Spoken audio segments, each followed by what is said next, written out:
विद्यार्थ्यांचे जे कोणी वाट पाहत होते त्या सर्वांचं आम्ही माफी मागतो, कारण की आपला वेळ होता 7चा आणि आता जवळपास 7 वाजून 15 मिनिटे होत आहेत. पण लाईव्ह यायचं म्हटलं की अनेक गोष्टी असतात, ज्या तांत्रिक गोष्टी असतात आणि त्या पूर्ण करता करता थोडासा वेळ होतो. एखाद्या चांगली गोष्ट सुरुवात करायची म्हटलं की थोड्याशा अडथळ्या येतात. तशाच काहीतरी गोष्टी आमच्यासोबत घडत गेल्या आणि थोडासा 15 मिनिट उशीर झाला, त्याबद्दल आम्ही दिलगिरी व्यक्त करतो. मातोश्री प्रतिष्ठान नांदेडच्या वतीने मी दिनेश कवडे आपल्या सर्वांचं या लाईव्ह कार्यक्रमात स्वागत करतो. मातोश्री प्रतिष्ठान नांदेडचे संस्थापक अध्यक्ष सोपान पाटील सर हे आपल्या सोबत आहेत. यांनी गेल्या अनेक वर्षापासून मातोश्री प्रतिष्ठानच्या माध्यमातून अनेक गरजूंना मदत केलेली आहे.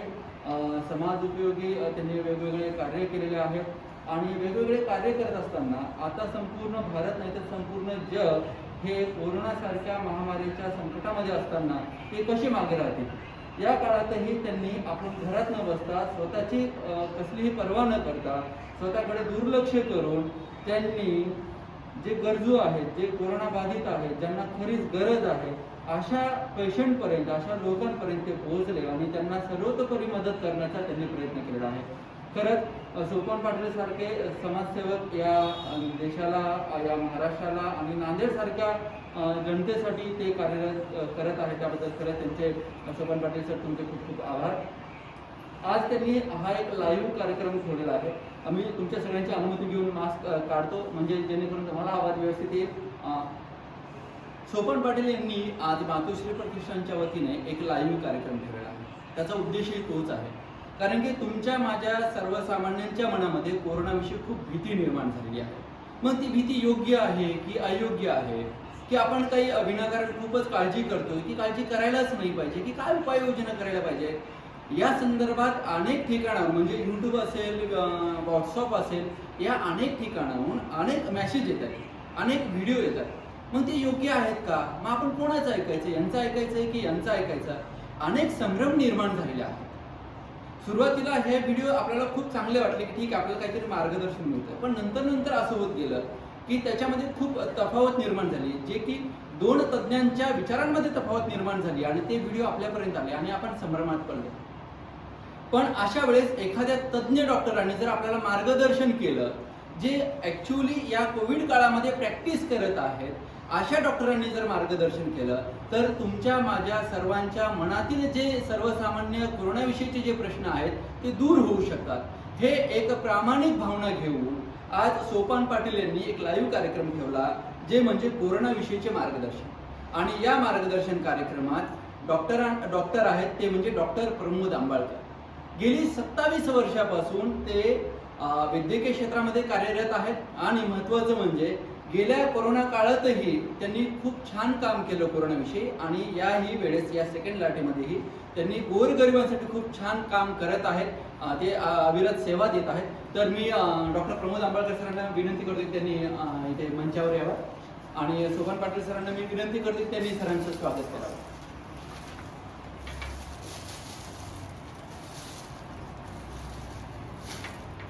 खरं तर मान्यवर म्हटलं की त्यांचं औपचारिकरित्या स्वागत करणं हे आपलं आद्य कर्तव्य आहे, हे आपली संस्कृती आहे. म्हणून आपण त्या संस्कृतीचा एक भाग म्हणून सरांचं स्वागत केलेलं आहे. खरं तर सरांविषयी सर्वसामान्यांना माहिती आहे. सर म्हणजे गरिबांचे डॉक्टर असं सरांना म्हटलं जातं. सरांविषयी खूप लेखही लिहून आलेले आहेत, अनेक पुस्तकांमध्ये सरांचा उल्लेखही आहे, अनेक इंटरव्ह्यूज आहेत. सर आता या काळामध्ये, कोरोनाच्या काळामध्ये सेवा देत आहेत. मी जेव्हा सरांशी रात्री एखाद्या वेळेस 11 वाजता फोन केला, सहज फोन केला, तर सर ओपीडीमध्ये आहे. पुन्हा 12 वाजता फोन करा, सर ओपीडीमध्ये आहे. रात्री 2 वाजता फोन करा, सर ओपीडीमध्ये. सर ज्यांना म्हणतात की 24 तास सेवा जे म्हणतात, ते सरांनी यावेळेस या काळामध्ये 24 तास सेवा दिलेली आहे. तर खरंच डॉक्टर सरांचं खूप खूप मनापासून आभार. आणि प्रमोद आंबाळकर सरांकडून आज आपण खूप काही तुमच्या माझ्या मनातल्या गोष्टी आपण जाणून घेणार आहोत आणि जे कोरोनाविषयीची भीती आहे हे कदाचित आपल्या मनातून जाईल असं तरी वाटतं. तर मी तुमच्या सगळ्यांचं अनुमती घेऊन, सोपान पाटील सरांची अनुमती घेऊन आजच्या कार्यक्रमाला सुरुवात करतो. सर कार्यक्रमात आपलं मनपूर्वक स्वागत. धन्यवाद. सर सगळ्यात आधी की आहे कोरोनाची दुसरी लाट आहे, खूप भयानक आहे आणि आपण रोजचे वाढणारे आकडेही पाहतोय. ह्या सगळ्या गोष्टींमध्ये सगळ्यांच्या मनामध्ये एक भीती निर्माण झाली आहे अनेक आपण आजार आता याच्या आधी ऐकलेले आहेत. पण आता हे कोरोना नावाचा एक नवीन आजार आहे. आता नवीन म्हणता येणार नाही, यालाही 2 वर्ष होत आहेत. तर हे कोरोना म्हणजे काय किंवा कोविड याला आपण काय म्हणता येईल? कोरोना हा आजार नवीन नाही. कोरोना शास्त्रज्ञांनी याला पहिल्यांदा टर्म दिली 1968 ला. बरं. एक फॅमिली आहे. फॅमिलीमध्ये SARS-CoV-2 हा एक व्हायरस आहे जो कोरोना आजार निर्माण करतो. आपण त्याला कोविड-19 म्हणतो. सार्स म्हणजे काय? Severe acute respiratory syndrome. Syndrome म्हणजे लक्षण समुच्चय, म्हणजे एक लक्षण नाही, त्यात अनेक लक्षण आहेत. त्यामुळे त्याला सिंड्रोम हा शब्द, HIVचा आपण सिंड्रोम म्हणतो ना, तसा हा सिंड्रोम आहे, लक्षण समुच्चय, मल्टिपल साईन्स अँड सिम्पटम्स. त्याच्यामुळे याला आपण सिंड्रोम हा शब्द दिलेला आहे. तर कोरोना फॅमिलीतला हा SARS-CoV-2 हा जो ज्याला 25 फेब्रुवारी 2020 मध्ये चायनामध्ये लेबल करण्यात आला आणि याचा पहिला रुग्ण 31 डिसेंबर 2019 ला सापडला. कोविड-19 म्हणजे को म्हणजे कोरोना, व्ही म्हणजे व्हायरस, डी म्हणजे फाउंड इन डिसेंबर 2019, म्हणून कोविड-19 अशी त्याला संज्ञा दिली जाते. काहीतरी कुठल्या आजाराचं लेवल असंच असतं. सर, तुम्ही आता बोलताना असं म्हटलात की कोरोना या आजाराला विशेष म्हणजे असं ठराविक असे लक्षणं नाही आहे. तर बघ, आम्हाला कोविड झाला किंवा कोविड असू शकतं, असं कोणत्या गोष्टीवरून आपण समजू शकतो? तर बरीच लोक म्हणतात की कोरोनाची लक्षणं काय. तर मी सर्वप्रथम सांगेल की एकही लक्षण नाही हेच याचं लक्षण. बऱ्याच पेशंटला कुठलेही साईन सिम्पटम नसतात किंवा लक्षणं नसतात, त्याला आम्ही असिम्प्टोमॅटिक म्हणतो, लक्षण विरहित रुग्ण. त्याच्या आपण लक्षणाचा जर विचार केला तर पहिला प्रकार झाला तो म्हणजे अलक्षण विरहित, लक्षण विरहित, असिम्प्टोमॅटिक, कुठलेही लक्षण नाही पण लागण झालेली आहे. त्याचं विश्लेषण आपण पुढे करूया. दुसरा प्रकार झाला की लक्षण युक्त, त्याच्यामध्ये 3 प्रकार आले. लक्षण विरहित, लक्षण सहित, त्याच्यामध्ये 3 प्रकार आले, सौम्य, मध्यम आणि तीव्र. सौम्य लक्षणामध्ये 2019-20 चा व्हायरस आणि आजचा व्हायरसात फरक आहे. आपण जेव्हा परदेशात जेव्हा आजार आला तेव्हा आपण घाबरलो त्यांची जी लक्षणं पाहून, की एकदम सर्दी होणं, फणफणणं, खूप ताप होणं, डोकं दुखणं आणि घसा चोकअप होणं, नंतर मग श्वास घ्यायला त्रास होणं, खोकला येणं वगैरे. ती लक्षणं फारशी आज आढळतीलच असं नाही, नाहीत असं नाही, आहे. या व्हायरसनं स्वतःला म्युटंट करून घेतलं, चेंज करून घेतलं. आपल्याकडे महाराष्ट्रामध्ये दुसरा व्हायरस आहे, म्हणजे त्याला बदलून घेतलेला. पश्चिम बंगालमध्ये आता सापडला तो तिसरा म्हणायला हरकत नाही. याचं आपण विश्लेषण पुढे करूया. म्हणजे लक्षण आता बदललेत. आता लक्षणामध्ये आपण सौम्य म्हणजे साधारण जसं नेहमी सर्दी तर आपल्याला नेहमीच होते, साधारण सर्दी, नाक ओलं होणं, घसा चोकअप झाल्यासारखं वाटतं. आपल्याला वाटतं साधं मी फ्रीजचं पाणी किंवा माठातलं पाणी आपण रोज घेतो, कुठे ज्यूस घेतो किंवा कोल्ड्रिंक घेतो, त्यामुळे आपल्याला झालं असं वाटतं. पण त्याच्या आधीच किंवा तरी त्याची लागण झालेली असते आणि मग आपण त्याला साध्या सर्दीवरच टाकतो.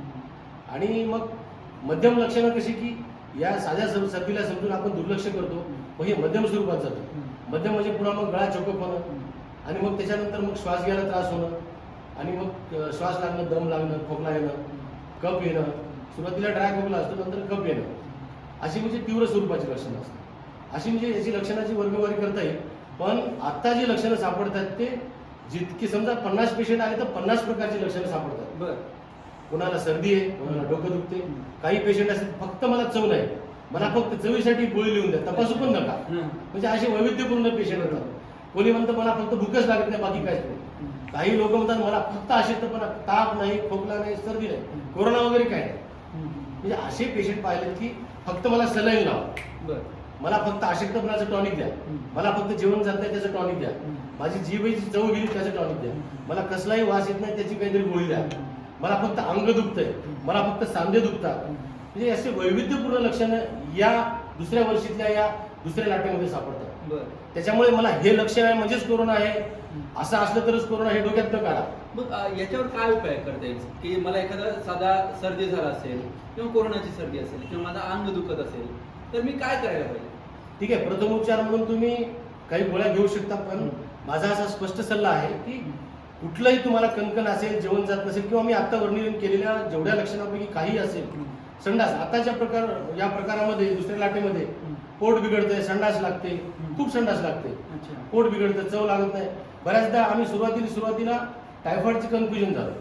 पूर्ण टायफॉइडचे लक्षण त्यांना आत्मसात केल्या व्हायरसनं, म्युटंट व्हायरसनं. आम्हाला वाटायचं की कोविड आहे, टायफॉइड आहे. टायफॉइडची टेस्ट निगेटिव्ह होती. परत आम्ही वळलो इकडे की अँटीजेन किंवा आरटीपीसीआर टेस्ट पॉझिटिव्ह होते. मग आम्ही तिकडे वळलो. मग आता प्रत्येक पेशंट या लक्षण आलं तर आम्ही याला कोरोना आजार नाही ना, ही आधी आम्ही लक्षण घेऊन त्याला आधी टेस्ट करायला सांगतो, जेणेकरून तो आधीच लेट आलेला आहे, उशिरा आलेला आहे, आपल्याकडनं विलंब होऊ नये आम्ही त्याचा प्रयत्न करतो. मग अशा पेशंटला शक्तिमंदाचा उपाय म्हणून आपण सुरुवातीला जे काय आता व्हायरल होत आहेत पोस्ट, त्यात तुमच्या झिंक टॅबलेट असतील, व्हिटॅमिन सी असतील, पॅरासिटामॉल असेल, सर्दीच्या गोळ्या असतील, डॉक्झिसायक्लिन हे खाऊ शकतात. पण माझा स्पष्ट सल्ला आहे की कुठलंही लक्षण असेल त्याला ताबडतोब डॉक्टरला सल्ला घेतला पाहिजे. कारण कुठला पेशंट तीव्र आहे मध्यम त्याला नाही कळत. आता काय झाले, काही लोकांच्या क्लिप व्हायरल झाल्या, प्रत्येकानं डॉक्झी आणि आयव्हरमेक्टिन खायचं, त्याला काहीच होत नाही.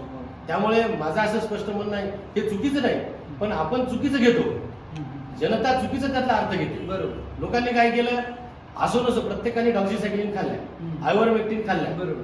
मग तो मध्यम मध्ये गेला, तीव्र मध्ये गेला, तर त्याचा असा समज झाला की मी या गोळ्या खायला मला आता काहीच होत नाही, तो बिनधास्त आहे. पण परिणती अशी झाली की तो मध्यम किंवा तीव्र मध्ये गेला, सौम्यचा मध्यम मध्ये गेला, मध्यमचा तीव्र मध्ये गेला, तीव्रचा मग श्वास घ्यायला त्रास झाला, सिटी स्कॅनचा स्कोर 12, 15, 18, 22, 24 किंवा 25चे पेशंट मी पाहिले कितीतरी, 25 पैकी 25चे स्कोर.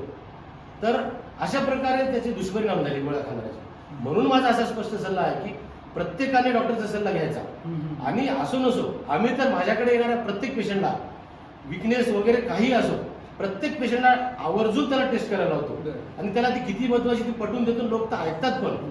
आणि टेस्ट केल्यामुळे काय होतं की आपण त्याची तीव्रता रोखतो, त्याला ऍडमिट करण्यापासून वाचवतो, त्याला सिरियस होण्यापासून वाचवतो, त्याला मरण्यापासून वाचवतो, त्याचा खर्च वाचवतो. म्हणजे योग्य वेळी या आजारामध्ये योग्य वेळी निदान आणि योग्य वेळी उपचार हे फार महत्वाचं तंत्र आहे. नाहीतर पेशंट इथं जीव गमावतो, नाहीतर पैसे गमावतो. बरं, पण हे झाल्याच्या नंतर आहे सर, पण आपण असं जर काळजी घेतली की आपल्याला हे झालंच नाही पाहिजे, आपल्याला हा रोगच होऊ नये, त्याच्यासाठी शासनाने काही उपाययोजना केलेल्या आहे.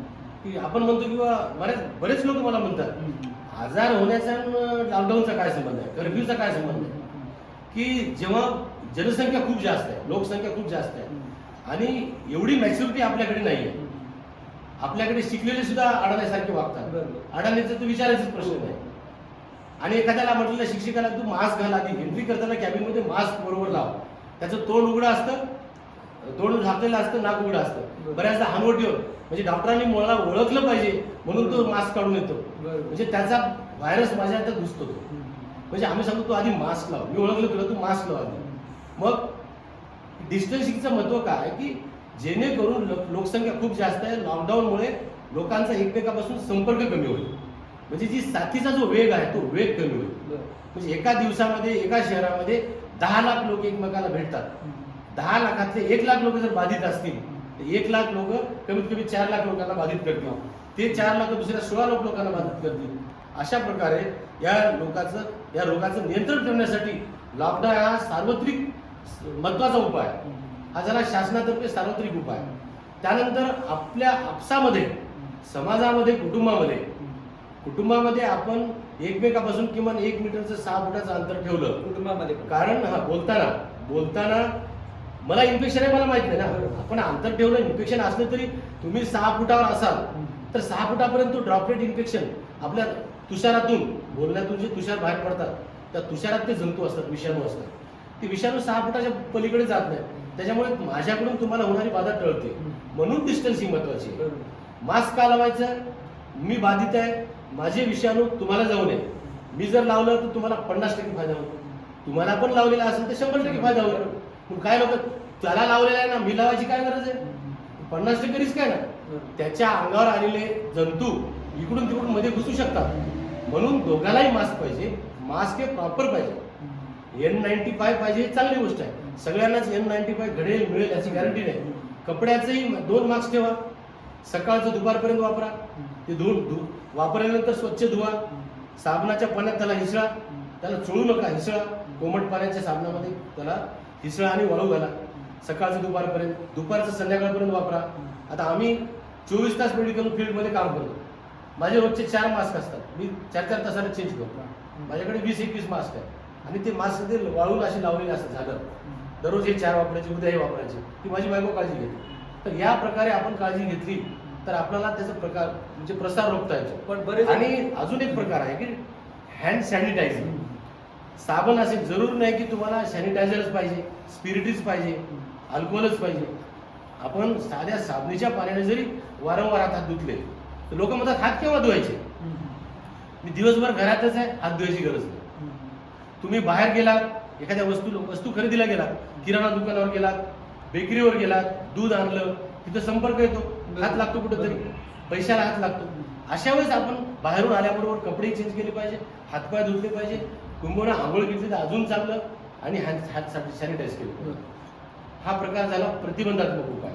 आणि एकमेकाला ज्या लोकांना जागृती नाही, माहिती नाही, हे आपलं प्रत्येकाचं कर्तव्य आहे की त्याला माहीत करून देणे, त्याचं महत्त्व जागृत करून देणे. अडाणी माणसाला माहीत नाही.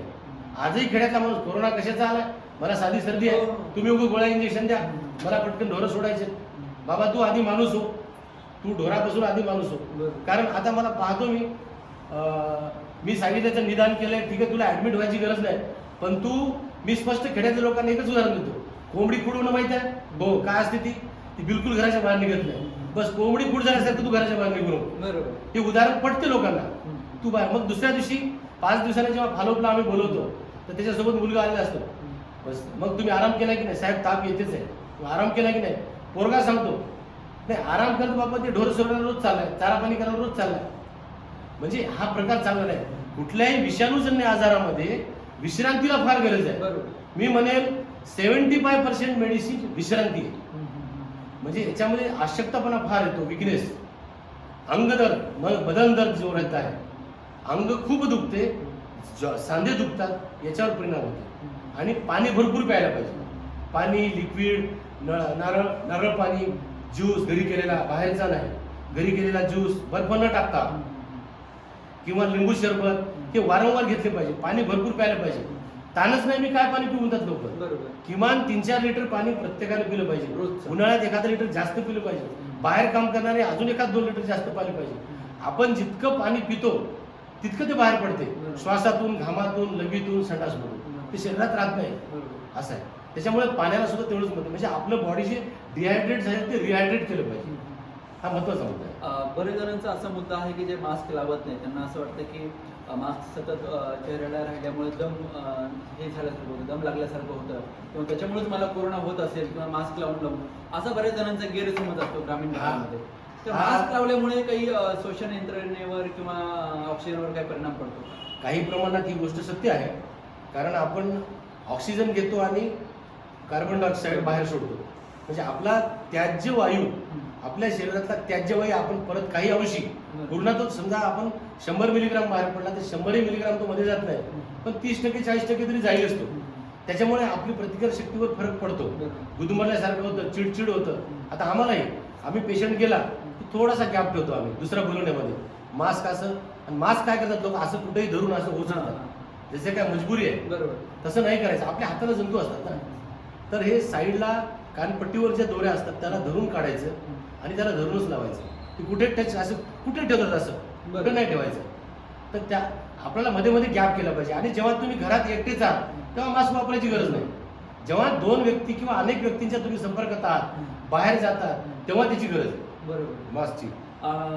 हे बरोबर आहे सर. पण आता एखाद्या वेळेस असं होतं की आम्हाला कळतं की एखाद्या कोरोनाबाधिताच्या संपर्कात आम्ही आलो, पुन्हा नंतर कळते की ज्याला आपण भेटलो त्याचा रिपोर्ट पॉझिटिव्ह आला, पण आता मला काहीच लक्षणं नाही आहेत. तर अशा वेळेस मी काय उपाययोजना केली पाहिजे? मी सुरुवातीला काय केलं पाहिजे? प्रत्येकाने प्रतिबंधात्मक उपाय म्हणून, प्रिव्हेंटिव्ह मेजर म्हणून कोमट पाण्यात मीठ टाकून गुळण्या करणं. बरं. नंबर 1. तितक्याच वेळा वाफ पण घेणे, कोमट पाण्याची वाफ. काही टाकायचं नाही. हळदी टाका, न टाका, कोमट पाण्यात मीठ आणि हळदी टाका, किंवा नुसतं मिठाच्या गुळण्या करा. तर मिठाच्या तीव्रतेने, तो तीव्र असतो, मिठाचे क्षरण गुणधर्म आहे त्याचा, आयुर्वेदामध्ये सांगितल्याप्रमाणे. आणि उष्ण पाणी त्यामुळे काय, इथं जे चोकपणा झालेला आहे आणि व्हायरस लागण झाली असेल ते इथंच मरतात. आणि वाफ घेतल्यानं, कारण आपली साधी वाफ, आपण जर गुळण्या केल्या तर ते वाफ सायनसपर्यंत जात नाही. बरोबर. पण आपण वाफ घेतली, जोरात जर नाकानं ओढलं टावेल पांघरून, तर ते सायनसमध्ये वाफ जाते आणि त्या वाफेनं ते विषाणू तिथं अर्धमेले होतात किंवा मरतात. त्याच्यामुळे मग बाकीचं काम आपलं शरीर करतं. बरोबर. हे व्हायरस जर इथं पॅरालाइज झाले, डोळे पडले, तर मग त्याला बाकीचं काम शरीरातल्या टीशर्ट मारून टाकतो. बरोबर, असं आहे. त्याच्यामुळे त्याला लागण होते. आता माझं उदाहरण घ्या, मी फक्त मास्क वापरतो, हँड ग्लोव्ज नाही, किट नाही. माझ्याकडे ऑस्ट्रेलियाहून आलेल्या किट पडलेल्या आहेत, मी त्याला काढलं पण नाही. म्हणजे दुसऱ्यांनी वापरू नये असं मी म्हणत नाही, पण माझं वैयक्तिक सांगतो. तुमची प्रतिकारशक्ती, तुम्ही जर वेळेवर पुरेशी झोप घेतली, वेळेवर जेवण केलात, पोटभर जेवण केलात, चौरस आहार घेतला, व्यसनं असली तुम्हाला, जागरण केलं नसेल तर तुम्हाला काहीच होणार नाही. आज आम्हाला तंबाखू पाहिजे, आम्हाला स्मोकिंग पाहिजे, आम्हाला ड्रिंक पाहिजे, रात्र मोबाईल पाहत जागरण पाहिजे, पार्ट्या पाहिजे, बाहेर हिंडायला पाहिजे, व्यायाम नाही पाहिजे, हे ढोल वजन पाहिजे, मेडिसिन रेग्युलर नाही, चेकअप नाही, प्रतिकारशक्ती कमी झालेली असते आणि आम्हाला नाही व्हायला पाहिजे. कसं होणार नाही? कोरोना होणारच तुम्हाला, झाल्यानंतर धोका होणार. बरोबर. या गोष्टी खूप इम्पॉर्टंट आहे. त्याच्यामध्ये तुमची प्रतिकारशक्ती, तुमची शरीरयष्टी कुठल्याही आजाराला प्रतिकार करण्यासाठी फार महत्त्वाचा रोल निभावतात. पण आता ग्रामीण भागात असं वाटतं की आम्ही खूप गर्दीच्या ठिकाणी जात नाही, आम्ही तर फक्त शेतात जातो आणि घरी येतो तरी आम्हाला कोरोना होतो. त्याचं कारण सांगतो. आता मी ऑब्झर्व करतो, शहराच्या जवळचे ज्यांचं जाणं नाही जातं, शहराच्या जवळचे कसे दूध वाटप असतं, दूध वाटप करायला दररोज येतात. एक दूधवाला 10-20 घरी वाटप करतो, म्हणजे 20 ठिकाणी त्याचा संपर्क आला. तो एखाद्या ठिकाणी हॉटेलवर चहा पितो सकाळी. त्याच्यानंतर अनेक गावातले लोक दुकानावर काम करतात, किराणा दुकान असेल, कापड दुकान असेल, बेकरी असेल किंवा छोट्या मोठ्या नोकरीला असतील, जनसंपर्क असा येतोच ना. बरोबर. ते नाही गेले तरी घरातला व्यक्ती जो दूध वाटप करायला, तो घरी आजार घेऊन येतो. तो म्हणतो मला काय झाला नाही, माझ्या आईला कसा झाला. ठीक आहे, तुझी प्रतिकारशक्ती चांगली असेल म्हणून तुला झाला नाही, आईची प्रतिकारशक्ती आहे तिला झाला, पण आजार त्याच्याकडून झाला. तो वाहक ठरू शकतो, कॅरियर ठरू शकतो. तो बळी जरी नाही पडला, तो आजाराचा वाहक ठरू शकतो. त्याच्यामुळे जनसंपर्क, मी गावात जाण्याची जरूर नाही, शहरात जाण्याची जरूर नाही. संपर्क कुठला, जेव्हा कम्युनिटी स्प्रेड, व्यापक स्वरूपात जेव्हा कम्युनिटी स्प्रेड होतो, समाजामध्ये उद्रेक होतो, तेव्हा तुम्ही जाण्याची गरज नाही. कुठून कसा यायला काहीच सांगता येत नाही. बरोबर. कुठेही व्हायरस आहे, कुठेही व्हायरस आहे.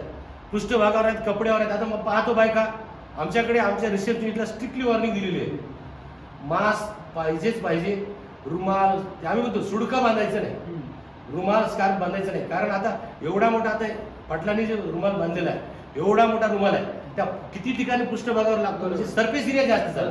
सगळीकडचे व्हायरस गोळा करून आपण त्यानंच तोंड पुसतो, तोच बांधतो. सगळीकडचे व्हायरस गोळा करून तुम्ही तोंडाजवळ नेताय, म्हणजे रिस्क वाढते. मास्क काय करतो, आपण सांगितलं की इथं एवढं असं धरायचं, असंच लावायचं, असंच काढायचं. बरोबर आहे. त्याच्यामुळे इथं रिस्क कमी होते. मास्क वापरल्यावर अजिबातच होत नाही असं नाही, मॅक्झिमम रिस्क कमी होते. त्याच्यामुळे मास्कच वापरायचं. भले तुम्ही 10 रुपयाचं मास्क वापरा, पण मास्क वापरा. हा आमचा कटाक्ष असतो. आता आमच्याकडे नसतात, फीस कमी द्या, तुम्हाला मास्कला पैसे नाहीत, मेडिकलहून बाजूचा दुकान आहे तिथून आणा, फीस कमी द्या, पण मास्क घ्या. मास्क शिवाय आमच्याकडे एंट्रीच नाही. आमच्याकडून होईल तेवढं, कारण पेशंटचा आजार आम्हाला होईल आणि आमचा आजार पेशंटला जाऊन आम्ही काळजी घेतो. सर, बरेच जणांमध्ये लक्षणं दिसत नाहीत आणि त्यांना तो कोरोना होतो. अशा वेळेस त्यांनी काय करायला पाहिजे? त्यांनी कोणत्या गोळ्या घ्यायला पाहिजे की त्यांना कोणत्या गोळ्या घ्यायची गरज नाही? आता बोलल्याप्रमाणे संपर्कात आलो तर टेस्ट करायचीच, भले त्याला लक्षणं असो नसो. कारण अँटीजन मध्ये आता बऱ्याचदा अँटीजनचे किट उपलब्ध नाहीत आणि अँटीजनचा रिपोर्ट दुसऱ्या-तिसऱ्या दिवशी येतो. त्याच्यामुळे त्यांनी टेस्ट करायचा आणि डॉक्टरला संपर्क करायचा. तोपर्यंत गुळण्या आणि वाफ चालू ठेवायची आणि प्रथमोपचार म्हणून घरातल्या घरात घ्या. पॉझिटिव्ह रिपोर्ट आता लगेच डॉक्टरला भेटा, जे पुढचा होणारा धोका टळेल. आणि डॉक्टरने दिलेला सल्ला जो आहे, तुमच्या खाण्यापिण्याच्या सवयी असतील, व्यसनं असतील, रेस्ट असेल, विश्रांती असेल, या सगळ्या गोष्टी तुम्ही फॉलो करा तर तुम्हाला फायदा होईल, तोटा कधीच होणार. बरोबर. पण बरेच जण टेस्ट करायला घाबरतात सर, की त्यांना असं वाटतं की मी तिथे टेस्ट करायला गेलो आणि मला कोरोना नाहीये पण तिथून मला कोरोना होऊ शकतं, असे बऱ्याच जणांच्या मनात एक संभ्रम आहे, एक भीती आहे. कोरोना टेस्ट करण्याच्या संदर्भात खूप लोक भीतात. ही त्यांची चूक आहे.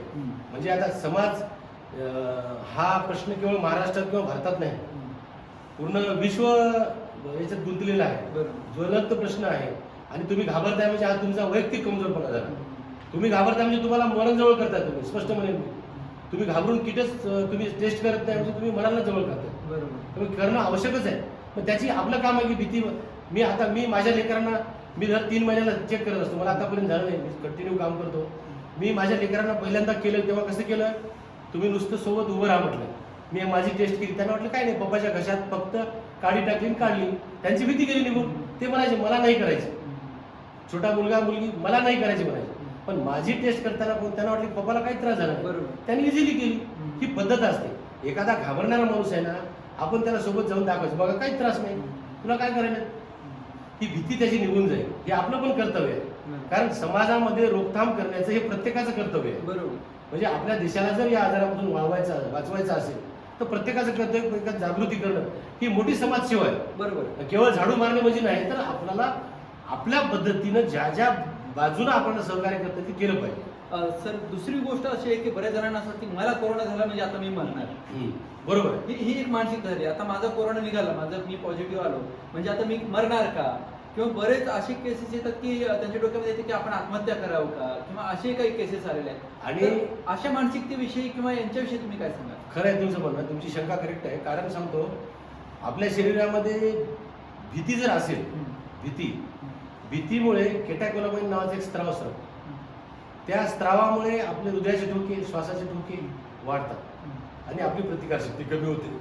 त्याच्यामुळे शरीर यंत्रणा आजाराला फाईट करायची आहे ती करत नाही. मग तो डिप्रेशनमध्ये जाऊन जाऊन जाऊन तो खंगल्या जातो. मग सिस्टीम काम करत नाही, औषधोपचार काम करत नाही, तो पेशंट मरतो.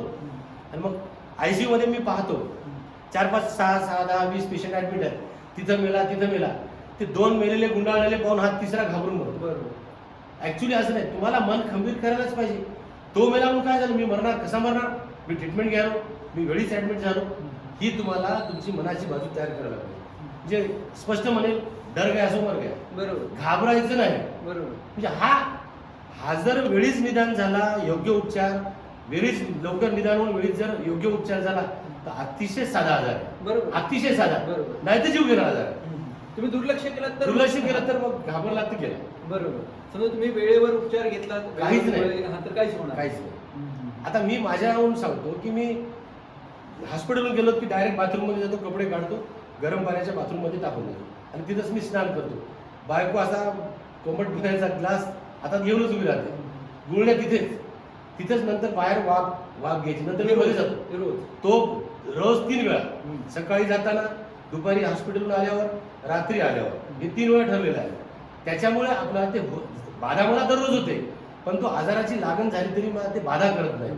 त्याचं कारण या गोष्टीचा शासन पण प्रचार करीत नाही, प्रचार आणि प्रसार करत नाही. प्रथम उपचार म्हणजे रामबाण उपाय एकच आहे, गुळण्यावा. मी प्रत्येकाला सांगतो, मूर्खत काढायचं तुम्हालाच. पण डॉक्टर तुम्ही गोळ्या लिहून द्या की मला वाफ सांगू नका, ते मला शहाणपण सांगू नका. जवळचे पेशंट असतात ते शहाणपण सांगणार आम्हाला माहित आहे. मग नंतर बायकोला विचारलं, त्यांनी गुळण्या केल्यात का? नाही साहेब, एकदा पण केल्या नाही, मला नको देऊ म्हणतात. तुम्हाला गुळण्या आणि वाफच वाचवणार आहे. पण बरेच जणांचं असं होतं सर की थोडंसं काही खसखस करायला लागले किंवा थोडी सर्दी झाली की ते काही दिवस गुळण्या करतात किंवा काही दिवस वाफ घेतात, काही दिवस, आणि थोडं लगेच बरं वाटायला लागले की ते सगळं बंद करतात. नाही, सतत आता हा आजार राहीपर्यंत, आता पुन्हा तुम्ही विचारला हा कधीपर्यंत राहील आजार. आता बऱ्याच लोकांना काय वाटलं, पहिली लाट संपली, 4-6 महिने चाललं, थोडे डिसेंबर एंडला, जानेवारी, थोडंसं फेब्रुवारीला मोकळे होते, लोक सैराट सुचले आणि परत दुसरी लाट आली. तसं नाही. कुठलंही जेव्हा पॅन्डेमिक येतो, पॅन्डेमिक म्हणजे काय की पूर्ण विश्वामध्ये एकाच वेळी सर्वजण अफेक्ट होतात, त्याला पॅन्डेमिक म्हणतात, वैश्विक महामारी. तर हा आजार 4 ते 5 वर्ष राहणार. सगळ्यांनी लक्षात ठेवा, ही साथ 4 ते 5 वर्ष राहणार. दुसरी, तिसरी, चौथी लाट येणार आहे. आता हे दुसरं वर्ष लागलं आता. बरोबर. त्याच्यामुळे ही लाट गेली, आता मी बिंदास झालो, ते डोक्यातनं काढा. तुम्ही डिस्टन्सिंग नेहमी पाळा, सॅनिटाईज नेहमी करा, काळजी नेहमी घ्या आणि मास्क नेहमी वापरा. बरोबर आहे. मी सर्वांना एक सांगू इच्छितो की सर याच्या आधी असं बोललेत की सर जेव्हा घरी जातात तिन्ही वेळेस गुळण्या करतात, गरम पाण्याची वाफ घेतात, 3 वेळेस. सरांनी इतकं बिझी शेड्यूल तुमचं माझं तर नक्कीच नसणार आहे. मग आपण का कंटाळा करतो?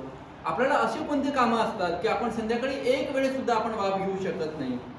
म्हणजे आपण सरांना तुम्ही आदर्श ठेवा की सर 3 वेळेस वाफ घेतात, रात्रभर पेशंट बघत असतात, OPD मध्ये असतात आणि ते वेळ काढून वाफ घेतात. तर मला असं वाटतं की तुम्ही गुळण्या करा आणि वाफ घ्या, हे आपल्या हातात आहे. आणि जेव्हा आपल्या हातात काहीच उरत नाही तेव्हा नंतर आपण हातपाय मारून काहीच फायदा होणार नाही. तर हे एक खूप महत्त्वाची गोष्ट आहे.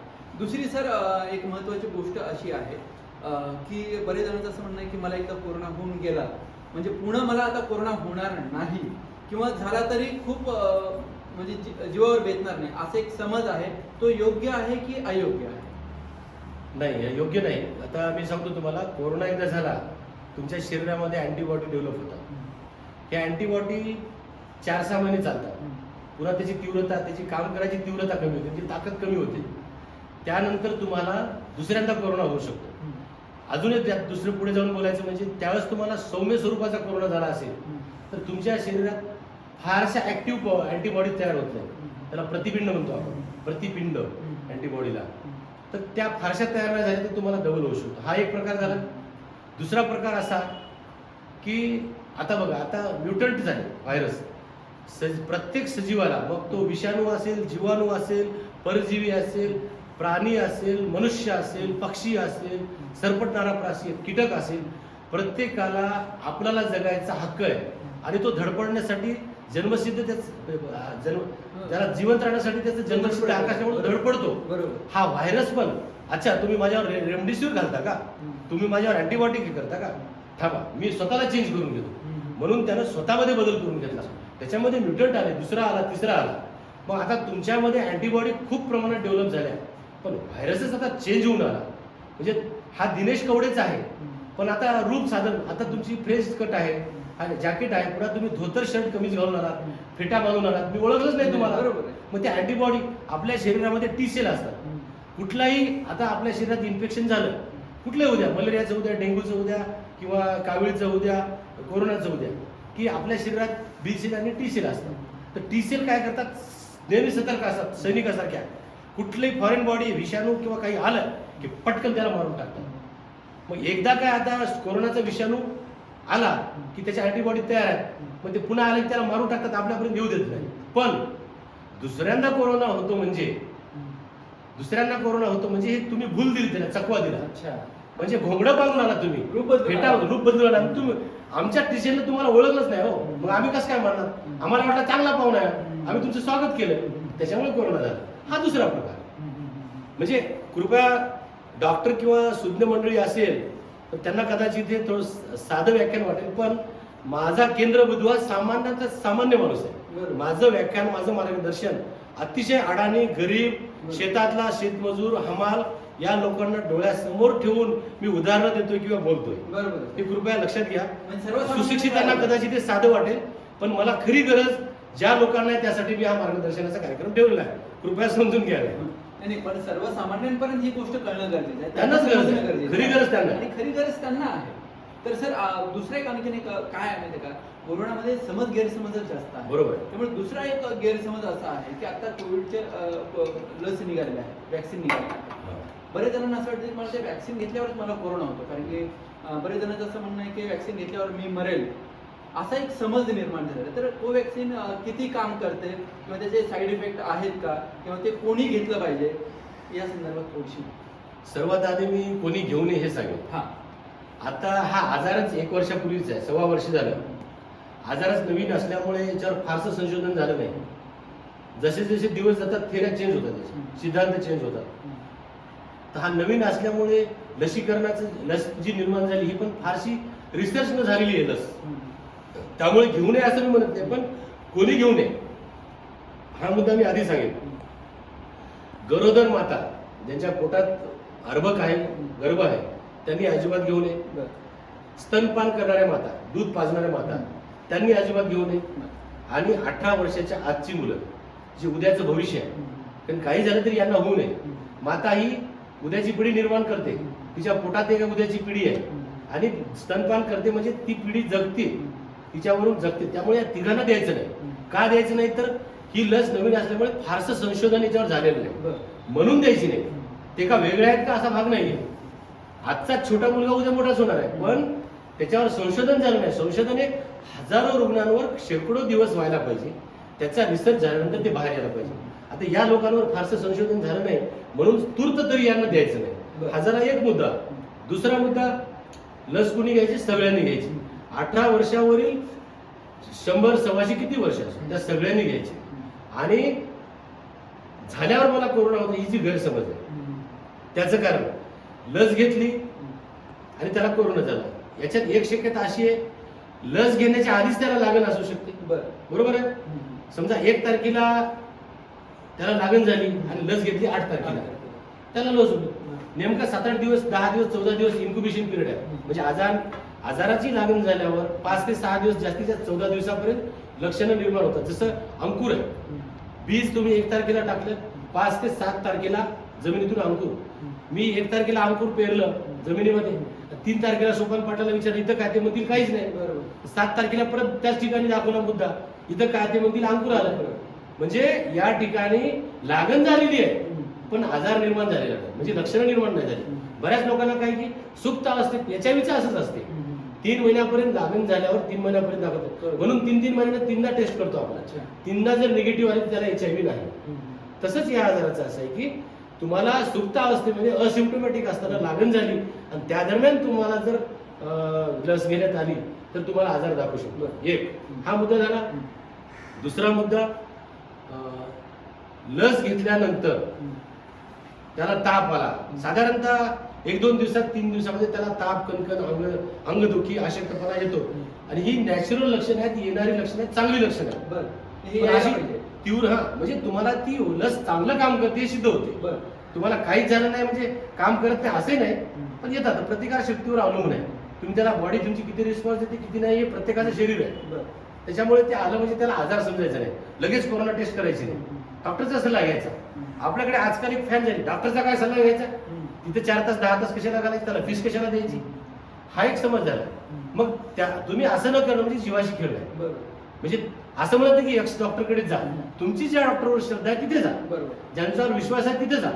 आणि मी सांगतो, आई वडिलापेक्षा, भावापेक्षा, बायकोपेक्षा पेशंटसाठी डॉक्टर हा सगळ्यात मोठा हितचिंतक. बरोबर, ते माझं वाक्य लक्षात ठेवा.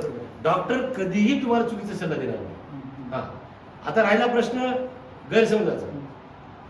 दुसरा प्रश्न असा की लस दिल्यानंतर बिलकुल होणारच नाही, डोक्यातनं काढा. जन्मल्यावर आपण जन्मापासून 15 दिवसाच्या आत प्रत्येक जण BCGची लस घेतो, तरी पण करोडो लोक TB ग्रस्त होतात की नाही, TB होते की नाही. तसंच या लसीची सुद्धा कार्यक्षमता 70 ते 80% आहे. म्हणजे तुम्हाला झाला म्हणजे तुम्ही 20% गेलात. आपण 10 जण आहोत, दोघांना झाला, 8 जणांना झाला नाही. म्हणजे आम्हालाच कसं झालं म्हणजे तुम्ही 20% गेला. 20% हे प्रमाण, लस देण्याचं प्रमाण आहे, त्याचं कोल्ड चेन मेंटेन झालं की नाही, बरोबर दिली की नाही, त्याच्यानंतर याची तब्येत कशी आहे, हा कसा आहे, याची प्रतिकारशक्ती, सगळ्या गोष्टी काउंट होतात. त्याच्यामुळे होऊ शकते, 2 प्रकारे होऊ शकते.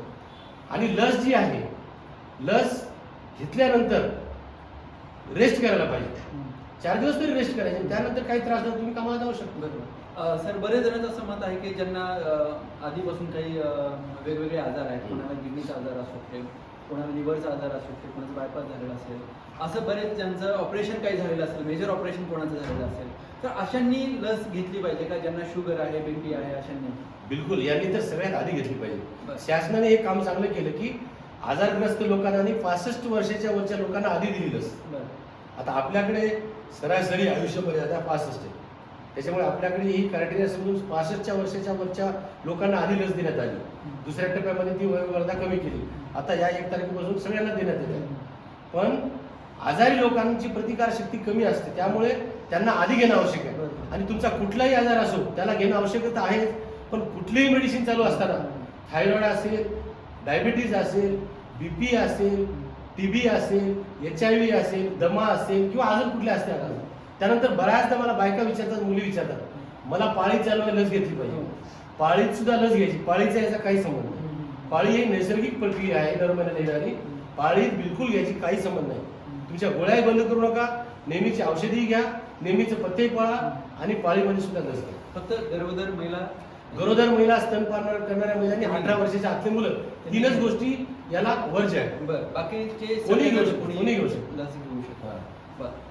सर, आपण असं म्हणूयात की कोरोनाचा सगळ्यात जास्त धोका कोणाला, म्हणजे आपण असं नाही म्हणू शकत की 60च्या वरच्यांना आहे, 30-35 मधले सुद्धा काही जण खूप दगावलेले आहेत. सगळ्यात जास्त धोका कोणाला आहे कोरोना?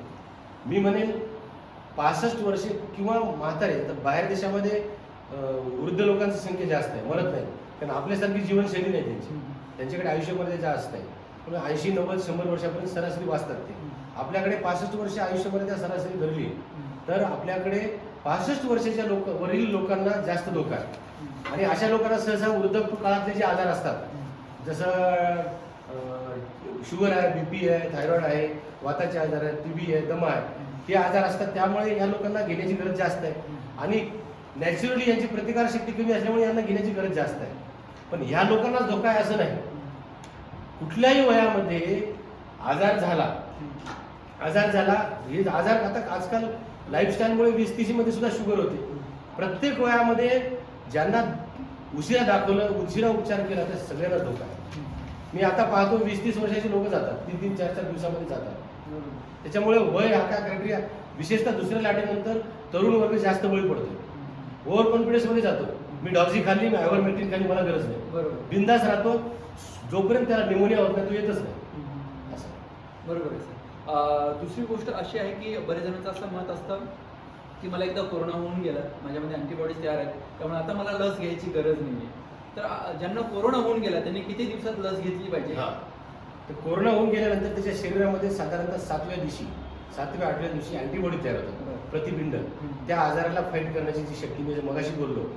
त्यानंतर त्याची प्रतिकार शक्ती साधारणतः आपण विचार जर केला तर 28 ते 56 दिवसामध्ये पुढचा डोस त्यांनी घेतला पाहिजे. किंवा पहिला डोस जरी घ्यायचा असेल 1 महिना ते 2 महिन्यात त्यांनी घेतला पाहिजे. आणि त्याच्यानंतरचा डोस सुद्धा तो घेऊ शकतात किंवा 1 डोस सुद्धा पुरेसा आहे. पण आम्ही प्रेफर करतो 2 डोस त्यांनी घेतले पाहिजे. कारण दोन्ही डोस जर घेतले, आता कोविशिल्ड घ्या की कोवॅक्सिन घ्या, तर बाहेर देशातल्या लसी अजून आलेल्या नाहीत, त्या किती परिणामकारक आहेत हे आपण आता नाही सांगू शकत. पण आताच्या दोन्ही लसी ह्या चांगल्याच परिणामकारक आहेत, आपण त्या घेतल्या पाहिजे.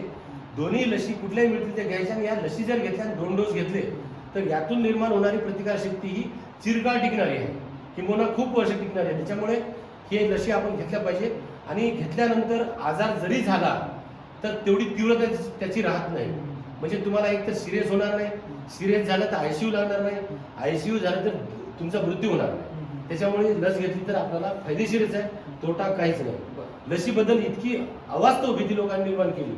लस घेतली पाहिजे, लस चांगली आहे आणि घेतलीच पाहिजे प्रत्येकाने.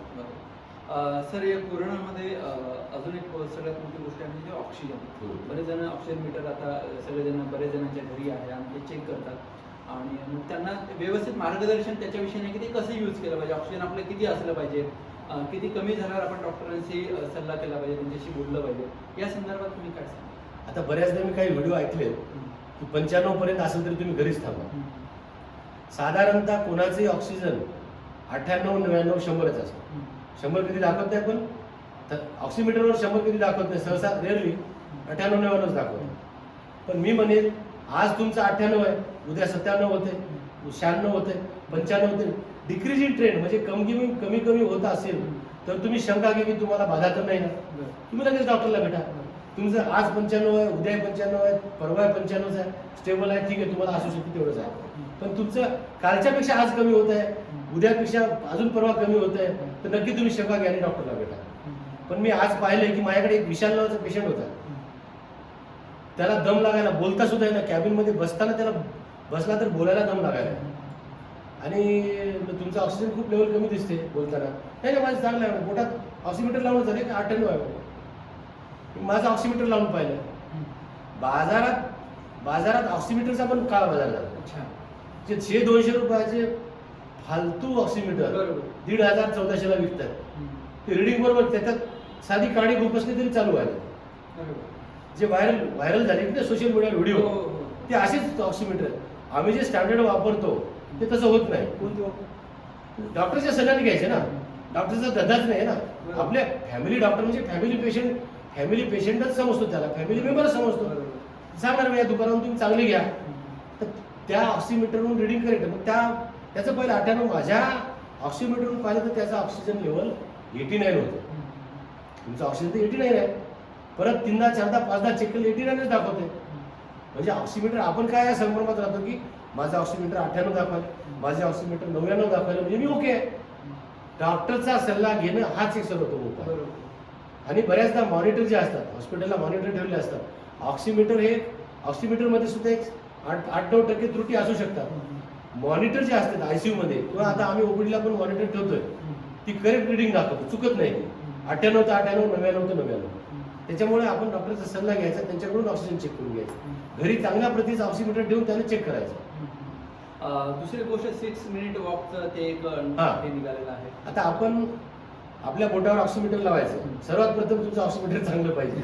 ऑक्सिमीटर बसवलं, आधीची रिडिंग पाहायची, आणि तुमच्या असे लेवल, तुमचं जसं हॉल आहे, हॉलमध्ये लेवल किंवा अंगणामध्ये लेवल जमीन चढ उतार नाही पाहिजे.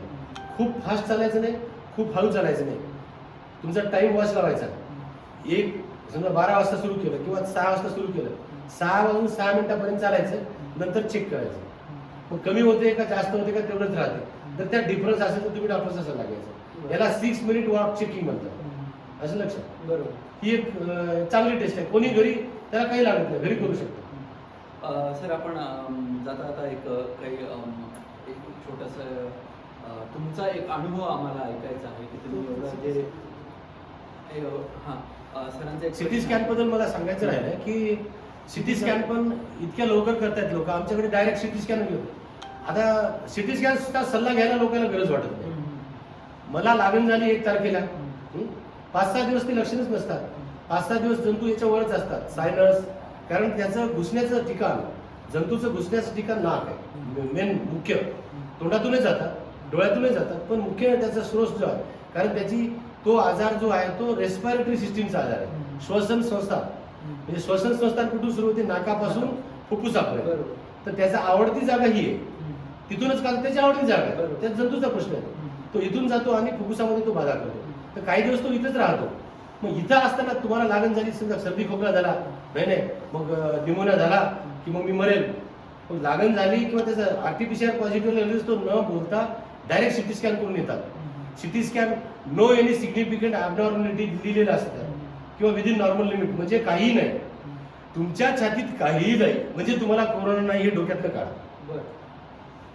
माझ्या छातीतल्या सिटी स्कॅन मध्ये काही नाही, बिंदास राहतो, फिरतो, हिंडतो, खातो, उड्या मारतो, काम करतो आणि मग 2 दिवसांनी न्यूमोनिया घेऊन येतो. रेस्ट केली असती, डॉक्टरचा सल्ला घेऊन गोळ्या घेतल्या असतात तर होणारा न्यूमोनिया तो टळू शकतो. बरोबर. तर सिटी स्कॅन करायचा सुद्धा एक पिरियड असतो, तो डॉक्टरच्या सल्ल्याने करायला पाहिजे. 5-6 दिवस झाले, त्याला सौम्य लक्षणं आढळतात, त्याचं ऑक्सिजन लेवल डाऊन व्हायला लागलंय, त्यावेळेस सिटी स्कॅन करायला पाहिजे. मग त्यावेळेस सिटी स्कॅन डबल टिबल करायची वेळ येऊ शकतो. सिटी स्कॅनचे पैसे जातात आणि त्या क्षकिरणाचा मारा होतो. एक्सरे पेक्षा ते घातक असतात, उगीच कार्सिनोजेनिक असतात. सतत तुम्ही त्या क्षकिरणाच्या माऱ्यात आलात तर कॅन्सर होण्याची शक्यता राहते. तुम्ही सिटी स्कॅन म्हणजे तटा समजू नका. तुमच्याकडे पैसा खूप आहे पण सत्कारणी लावा ना. बरोबर. तुम्ही उगीच आहेत म्हणून आपले 2,500 फेकायचे आणि सिटी स्कॅन म्हणून थोबाड दाखवायचा आमच्या. असे येतात, असे कॅबिन मधून असं दाखवतात, हे सिटी स्कॅन मला काहीच नाही, म्हणजे असे करतात. ही वृत्ती दिवसेंदिवस वाढायला लागली, हे चुकीच आहे. मॅनर्स, नवीन पिढी मॅनर्स सुद्धा बाळगत नाही. तासन तास बसलेले लोक ओलाडून फक्त आम्हाला सिटी स्कॅन तर दाखवायचं, आम्हाला कुठे चेकअप करायचं. गुगलवर आम्ही सर्च केलं, बाबा तुला गुगलवर सगळं करायचं, मग उपचार पण गुगलवर घे. दवाखान्यात कशाला, तुला मृत्यू प्रमाणपत्राचीच गरज आहे, बाकी काही गरज नाही. तुला ऍडमिट करायची पण गरज नाही. म्हणजे असं आम्ही ठाम बोलतो. बऱ्याच वेळेस सिटी स्कॅन 0 आलेला असते, मग 5-6 दिवसानं परत तुम्ही जर दिल्यानंतर मग ते 10चा 8 तास पण आलेला असते. असं बऱ्याच वेळेस सांगतो ना, पेशंटचं लवकर निदान झालं, आरटीपीसीआर किंवा अँटीजेन पॉझिटिव्ह आलं, लवकर निदान केलं, रेस्ट केली, विश्रांती केली, सांगितलेला औषध उपचार, योग्य आहार घेतला तर त्याला न्यूमोनिया होतच नाही. सिटी स्कॅन आता आलेले 100 पेशंटपैकी दिवसाकाठी 2-3 पेशंटचा सिटी स्कॅन आम्ही ॲडवाईस करतो. इथं लोक, येणारे लोक, सिटी स्कॅन माझ्याकडे मी 20 पाहिले दिवसातून, त्यातले मी किती सजेस्ट केलेले असतात 2-3 आणि 17 हे स्वतः केलेले असतात. म्हणजे किती चुकीची पद्धत आहे.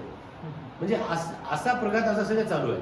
सिटी स्कॅन मग स्कोर किती आहे, 2, 3, 4, 5. सिटी स्कॅन मध्ये 3 प्रकारचे.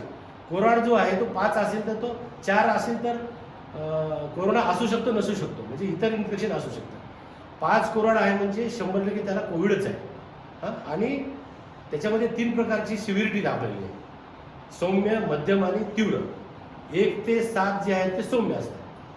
म्हणजे 1 ते 7 स्कोर असेल, 25 पैकी 1 ते 7 म्हणजे सौम्य, म्हणजे त्याला घाबरण्याची गरज नाही. क्वारंटाईन सेंटरला किंवा घरी राहून त्याचा उपचार होऊ शकतो. मध्यम कोणता, 8 पासून 15 पर्यंत. 25 पैकी 8 ते 15 असेल तर तो क्वारंटाईन राहून किंवा डॉक्टरच्या सल्ल्याने हॉस्पिटलमध्ये साध्या रूममध्ये, ICUची गरज नाही, तो राहून उपचार घेऊ शकतो. आणि 15 ते 25 असेल तर तो तीव्र, सिरियस, त्याला गंभीर, त्याला ऑक्सिजनची गरज पडते, त्याला व्हेंटिलेटर लागू शकते, बायपॅप लागू शकते, ICUची गरज, स्पेशल अटेन्शनची गरज पडू शकते, त्याच्या जीवाला धोका उद्भवू शकतो. अशा पेशंटला हॉस्पिटलच लागते. त्याच्यामुळे स्कोरनुसार सुद्धा आपण ॲडमिट करायचं, का घरी क्वारंटाईन राहायचं, का हॉस्पिटलला क्वारंटाईन व्हायचं, का क्वारंटाईन सेंटरला व्हायचं किंवा ICU मध्ये राहायचं, हा सल्ला पण महत्त्वाचा आहे. सल्ला योग्य वेळी देणं महत्त्वाचं आहे आणि पेशंटना ऐकणं पण तेवढंच महत्त्वाचं आहे. आम्ही सल्ला खूप द्यायलो. आज एक पेशंट असा आला, मोप तुम्ही सांगता ते खरं आहे, 15 स्कोर आहे, पण मला राहायचंच नाही, ICUत जायचंच नाही, मरो वाचून मी घरीच जातो. असे म्हणणारे बरेच लोक आहेत घाबरून. तिथं गेले की मडं गुंडाळतात आणि मग माझा तिथून डेड बॉडीज बाहेर जाते असा समज आहे. असं काही नाही. डॉक्टर लोक वाचवायचा शेवटपर्यंत प्रयत्न करतात. गैरसमज आपण फार केलेला आहे. अजून मला रेमडेसिवीर बद्दल सांगायचंय. कोरोना झाला म्हणजे प्रत्येकाला रेमडेसिवीर लागते अजिबात नाही. किती स्कोर रेमडेसिवीर साधारणतः 14-15चा स्कोर पुढे असेल, सिरियस असेल तर दिला जातो. आता मी माझं वैयक्तिक सांगतो, म्हणजे ही थेरी लोकांनी मानावी असं नाही. आता नांदेड सारख्या शहरामध्ये उद्रेक आहे, हॉटस्पॉट आहे. नांदेड हॉटस्पॉट आहे. हजारो रुग्ण आहेत. गव्हर्नमेंटचा आकडा कमी आहे. प्रत्यक्षात प्रायव्हेट टेस्ट किती होतात, किती लोक टेस्ट करत नाहीत, गव्हर्नमेंट आकडेवारी खूप कमी आहे असं माझं वैयक्तिक मत आहे. मृत्यू सांगतात 27-28, रोज 1000, 2000, 3000 निदान होतात आणि रोज 27-28 कशी भरतात? बरोबर आहे ना? हा एक शंका घेण्यासारखा विचार आहे. म्हणजे गव्हर्नमेंटची आकडेवारी चुकीची अशी म्हणत नाही. खूप लोक असे आहेत की आम्ही ओपीडीत निदान करतो, तुम्हाला स्कोर 18-20चा आहे, ते पेशंट सरळ माझं मडं गव्हर्नमेंटच अंत्यसंस्कार करते आणि डायरेक्ट मृत्यू प्रमाणपत्र हातात म्हणून सरळ ते घरीच नेतात. मग याची आकडेवारी कुठे चालली? म्हणजे ही भर पडायला पाहिजे ना. तो 4 दिवसांनी मरतो घरी, त्याची काय विचार? म्हणजे अंत्यसंस्कार हा फार मोठा जगातला विक्रम आहे. माझा अंत्यसंस्कार माझ्या लोकांनी गावात वाजत गाजत केला पाहिजे. आयुष्यभर तर काही केलेलं नसते, पण याची वाजत गाजत याचं मडं काढलं पाहिजे अशी त्याची धारणा असते. म्हणजे माझं मरण चांगलं व्हावं या भावनेनं तो मृत्यू ओढावतो, हॉस्पिटलमध्ये जात नाही. मग या आकडेवारीचं काय? हा माझा प्रश्न आहे प्रशासनाला. या आकडेवारीचं काय? असे अनेक लोक, प्रत्यक्षात आकडेवारी जास्त आहे मृत्यूची पण आणि रुग्णांची पण. त्याच्यामुळे आपण वेळीच त्याला सतर्क करून त्याला जागृत केलं पाहिजे आणि निदान करून त्याला पाठवलं पाहिजे. आणि पेशंटनं पण, लगरचे पण लोक आहेत, म्हातारे ऐकतच नाही म्हणतात, म्हातारी ऐकतच नाही म्हणतात. असं नाही करायला पाहिजे. आपलं काय कर्तव्य आहे? तुम्ही तेवढं प्रेम, तेवढा त्याग दाखवा, पोरं ऐकतात. तुम्ही वर्षभर आयुष्यभर त्याला विचारलं नाही, त्याला दवाखान्यात दिलं नाही, त्याला पाणी पाजलं नाही, त्याला सुख दुःख काय विचारलं नाही, ते पोरं त्या पोराचं ते म्हातारे ऐकत नाही. त्याला माहिती याला काही माझ्याबद्दल काही सोड दुखत नाही. तुम्ही त्याच्यावर जीव होता, तुमच्या म्हातारीवर जीव होता, बिलकुल ऐकतात. काय माझा बरोबर वैयक्तिक अनुभव आहे माझा. मी पाहतो जीव खऱ्या अर्थानं, फॉर्मॅलिटी औपचारिकता म्हणून जीव लावणं आणि प्रेम खरंच म्हणून, काळजी म्हणून लावणं यात फरक आहे. ते मायबापाला कळतं, अडाणी असेल तर त्यांना कळतं. त्याच्यामुळे आपण मायबापाची सेवा केली पाहिजे, म्हाताऱ्यांना सतर्क केलं पाहिजे आणि ऍडमिट केलं पाहिजे. बरोबर. मृत्यूदर नक्कीच कमी होतो आणि मृत्यूदर खूप, शासनाने खूप चांगले पावले उचलले, चांगले चांगले सेंटर सुरू केले, त्याचा आपण लाभ घेत नाही. लाभ घेतला पाहिजे असं मला आवाहन करायचं आहे. सर, काय होतं की या कोरोनाच्या काळामध्ये सर्वसामान्यांनी आहार कोणता घेतला पाहिजे? म्हणजे आता सध्या सी व्हिटॅमिनचं किती, आपण सी व्हिटॅमिनच्या संदर्भात खूप जणांच्या मनामध्ये सी व्हिटॅमिन घेतलं म्हणजे आपल्याला रोगप्रतिकार शक्ती वाढतं असंही आहे. तर आहार कशा पद्धतीनं आपण सर्वसामान्यांनी घेतला पाहिजे? आता मी सांगतो तुम्हाला, आजार झाल्यानंतर तर गोळ्या खायलाच पाहिजे. मग व्हिटॅमिन सीच्या असतील, व्हिटॅमिन डीचे असतील, कॅल्शियम असेल, मल्टीव्हिटॅमिन असेल, अँटीबायोटिक असेल, अँटीव्हायरल असेल, हे तर खाल्लंच पाहिजे. पण होऊ नये म्हणून तुम्ही जर चौरस आहार घेतला, तुम्ही रोज व्यायाम केला, डिस्टन्सिंग पाळलं, त्रिसूत्री कार्यक्रम जर पाळला तर तुम्हाला होणारच नाही. मग आहार कुठला? तर सगळे पालेभाज्या, हिरव्या पिवळ्या पालेभाज्या खायच्या, पिवळी फळं खायची, हिरवी फळं खायची. त्यानंतर फळामध्ये मोसंबी, ज्यात व्हिटॅमिन सी भरपूर असतात, लिंबू सरबत, ॲपल म्हणजे सफरचंद, किवी फळ, बीट, गाजर, ज्या सीझनमध्ये जे फळं मिळतील ते, म्हणजे हे सीझनमध्ये मिळतील. आता ही कोरोना पुढच्या वेळेस दुसऱ्या सीझनमध्ये, त्यावेळेस जे फळं उपलब्ध आहेत ते फळं खायचे. सगळ्याच प्रकारचा भाजीपाला खायचा, दूध घ्यायचं, ड्रायफ्रूट खायचे, काजू बदाम हे खाऊ शकता तुम्ही. आणि गुळण्या आणि वाफी सुद्धा मी सांगितलं प्रतिबंधात्मक बरोबर आहे. आणि वेळेवर झोपायचं, 7-8 तास झोपायचं, पाणी उकळून थंड करून प्यायचं. फ्रीजचं पाणी अजिबात प्यायचं नाही. फ्रीजचा वापर फक्त साठवण, दूध वगैरे ठेवायसाठीच करायचा. फ्रीजचं पाणी आता कोरोना म्हणून आयुष्यात कधीच कोणी प्यायचं नाही. फ्रीजचे पदार्थ, कोल्ड्रिंक कधीच प्यायचे नाही. कोल्ड्रिंक तुम्ही थंड वातावरणात, म्हणजे अशा नॉर्मल रूम टेम्परेचरला ठेवून पिऊन दाखवायचं. मला शीतपेय तुम्ही साध्या वातावरणातल्या ठेवलेल्या बाटलीत, दिवसभर ठेवलेल्या बाटलीत तुम्ही पिऊ शकत नाही. कोल्ड्रिंक हे फ्रीजमध्ये ठेवलं म्हणून कोल्ड्रिंक आहे, त्याचा गुणधर्म पण उष्ण आहे. तुम्ही संडास साफ करा, त्या डिटर्जंट लिक्विडपेक्षा चांगली साफ होते त्याने. ते आपण तितकं घाण लिक्विड आपण पोटात टाकतो. त्याच्यामुळे फ्रीजमधलं काहीही वापरायचं नाही. पाणी उकळून गार करून प्या, साधं पाणी प्या, माठातलं फार तर पाणी प्या. उन्हाळा असेल तर एरवी पिऊ नका. ते आपला प्रतिबंध आहे. बरं, आणि लहान मुलांसाठी काही वेगळे? लहान मुलासाठी काळजी सारखीच. बरं. त्यांना चौरस आहार द्या, त्यांना फळं द्या, त्यांना वेळेवर जेवू घाला, खेळताना शक्यतो बाहेर जाऊ देऊ नका. तुमच्या छतावर आपल्या एकट्याच घरातल्या 1-2 भावंडासोबत खेळू द्या, मास्क वापरा, काळजी सारखीच घेणं आवश्यक. 5 ते 12 वर्षाच्या म्हणजे 1 वर्ष ते 12 वर्षाच्या मुलाला जास्त म्हणजे कोरोना नाही, त्याचं कारणच आहे की मुलांची प्रतिकारशक्ती कमी असते, म्हणजे कुठल्या आजाराला ते बळी पडतात. कारण शरीर पोक्त झालेलं नसते, परिपक्वता आलेली नसते, म्हणून त्यांना इन्फेक्शन सहज होते. पण एक माझा वैयक्तिक अनुभव की लेकरांचं कमी पण लवकर होते, कमी पण त्यांचा आजार साधारण औषधीने पण कमी होतो. सर, तुमचा आतापर्यंत जे काही कोरोना पेशंट चेक केला त्याच्यापैकी एखादा अनुभव असा की जे की तुम्ही आमच्या सर्व प्रेक्षकांना शेअर करू शकता? दुरुस्त झालेला की दुरुस्त झालेला, सकारात्मक? माझ्याकडे असा एक पेशंट होता देगावचा की पेशंटचा स्कोर 15चा, पेशंटचा ऑक्सिजन 91, 90. पहिल्या दिवशी 91, दुसऱ्या दिवशी सिटी स्कॅन करून आला तेव्हा 90 होता. आणि मग मी सांगितलं तुम्हाला अतिदक्षता विभागात किंवा कोविड हॉस्पिटलला ॲडमिट व्हावं लागेल. बरं, मग कुठं जाता, खर्च होते का तुमच्यानं, खर्च किती येईल? म्हटलं आता कितीही नाही म्हटलं तर तुम्हाला एवढा खर्च येईल. साहेब माझ्याला तर खर्च शक्य नाही, पण तुम्ही असं करा, चांगले गव्हर्नमेंटचे सेंटर आहेत, सिव्हिल हॉस्पिटल आहे, विष्णुपुरीचं कॉलेज आहे, किंवा इथं जा तुम्ही. नाही मी सरकारीचं जात नाही, माझे खूप नातेवाईक मिळेल त्यामुळे मी सरकारी मरो वाचो मी जात नाही. मग मी पैशाची जोड करून मी उद्या येतो मध्ये. मग तो 2-4 दिवस आला नाही, मी विसरून गेलो. त्याचा ऑक्सिजन लेवल 88 झालं, 88 झाला आणि तो आला धापा टाका. बघितलं तर त्याचा ऑक्सिजन लेवल 88, स्कोर नक्कीच वाढला असणार, 15चा 17 झाला असणार. बरोबर. त्याला बोलता पण येणं, अशी मान टाकली, खुर्चीवर बसला अशी मान टाकून बोलता पण येणं. माझ्याने काय 1.5-2 लाखाची व्यवस्था झाली नाही. मरो वाचो, काय करायचं तुम्ही करा. मग त्याला आधी नेबुलाइज केलं, त्याचा श्वास थोडासा म्हणजे श्वास लागायचा 2 वाढला आणि मेडिसिन सुरू केली. 4-5 तासानंतर त्याचा ऑक्सिजन लेवल वाढत गेली. मग त्याला मेडिसिन सुरू केली. आजचा उद्या मग त्याला ऑब्झर्व करत गेलो. विश्वास एकमेकाचा प्रचंड होता. आता आपल्या विश्वासाचे पेशंट नाही तर आजकाल तुम्हाला माहित आहे डॉक्टरांवर हाणामारी, तोडफोड, केस टाकणं, धिंगाणा करणं, पण तो तसा काय करणार मला खात्री होती. म्हणजे दोघांचा एकमेकाचा विश्वास पाहिजे ना, एक नातं असतं. बरोबर. तर त्याचं ते मला वाटलं. त्याच्या मुलं पण डोळ्यातून अश्रू सारखं त्यांचे आपल्या वडिलांबद्दलचं प्रेम मी पाहिलं. पैसे करू शकत नव्हते आणि सरकारी जायची त्याची तयारी नव्हती. सरकारी द्यायचं तर मला इथंच जीव सोडतो, मी इथंच नव्हतो. तुम्हाला खोटं वाटेल, 5व्या दिवशी पेशंट 95 ऑक्सिजन होऊन तो घरीच ग्रुप गेला. त्याच्यानंतर 5-5 दिवसांनी 2दा बोलवलं, 2दा चांगला. आता त्याचा 98-99 ऑक्सिजन आहे. पेशंट व्यवस्थित 5व्या दिवशी व्यवस्थित जेवला, व्यवस्थित आहे आणि काही त्याला खर्च आला नाही. 1,500-2 हजाराची मेडिसिन लागली. अशी काय म्हणजे, पण हा क्रायटेरिया सगळ्याच पेशंटला लागू पडतो असं आवाहन नाही करत. सगळ्यांनी या आणि माझ्याकडे 1,500 औषध अजिबात नाही, रिस्क घेऊ नका. तुम्ही अतिदक्षता विभागातच जा, कोविड सेंटरलाच जा. सल्ला घ्यायला फार तर येऊ शकता, माझ्यासारखे अनेक डॉक्टरकडे जाऊ शकता, पण हा नियम नाही. एक अपवादाचं उदाहरण म्हणू शकतो. बरोबर. सर, मी बऱ्याच नांदेड त्या ठिकाणी आता श्रीदेवीचं हॉस्पिटल आहे, तिकडे गेलं की जनरली जरी पेशंट तपासायला गेला तर पहिले त्याला एक्सरे काढा, त्यांना CT स्कॅन करा आणि नंतर मग इलाज करतो. आपण मी जवळपास बघतोय सकाळी म्हणजे 27 वर्षापासून आपलं हॉस्पिटल आहे, मी स्वतः 22 वर्षापासून बघतोय आपल्याला. आणि आता कोरोनाच्या पार्श्वभूमीवर तर आपण जवळपास 1-1.5 वाजेपर्यंत थांबल्या हॉस्पिटलला.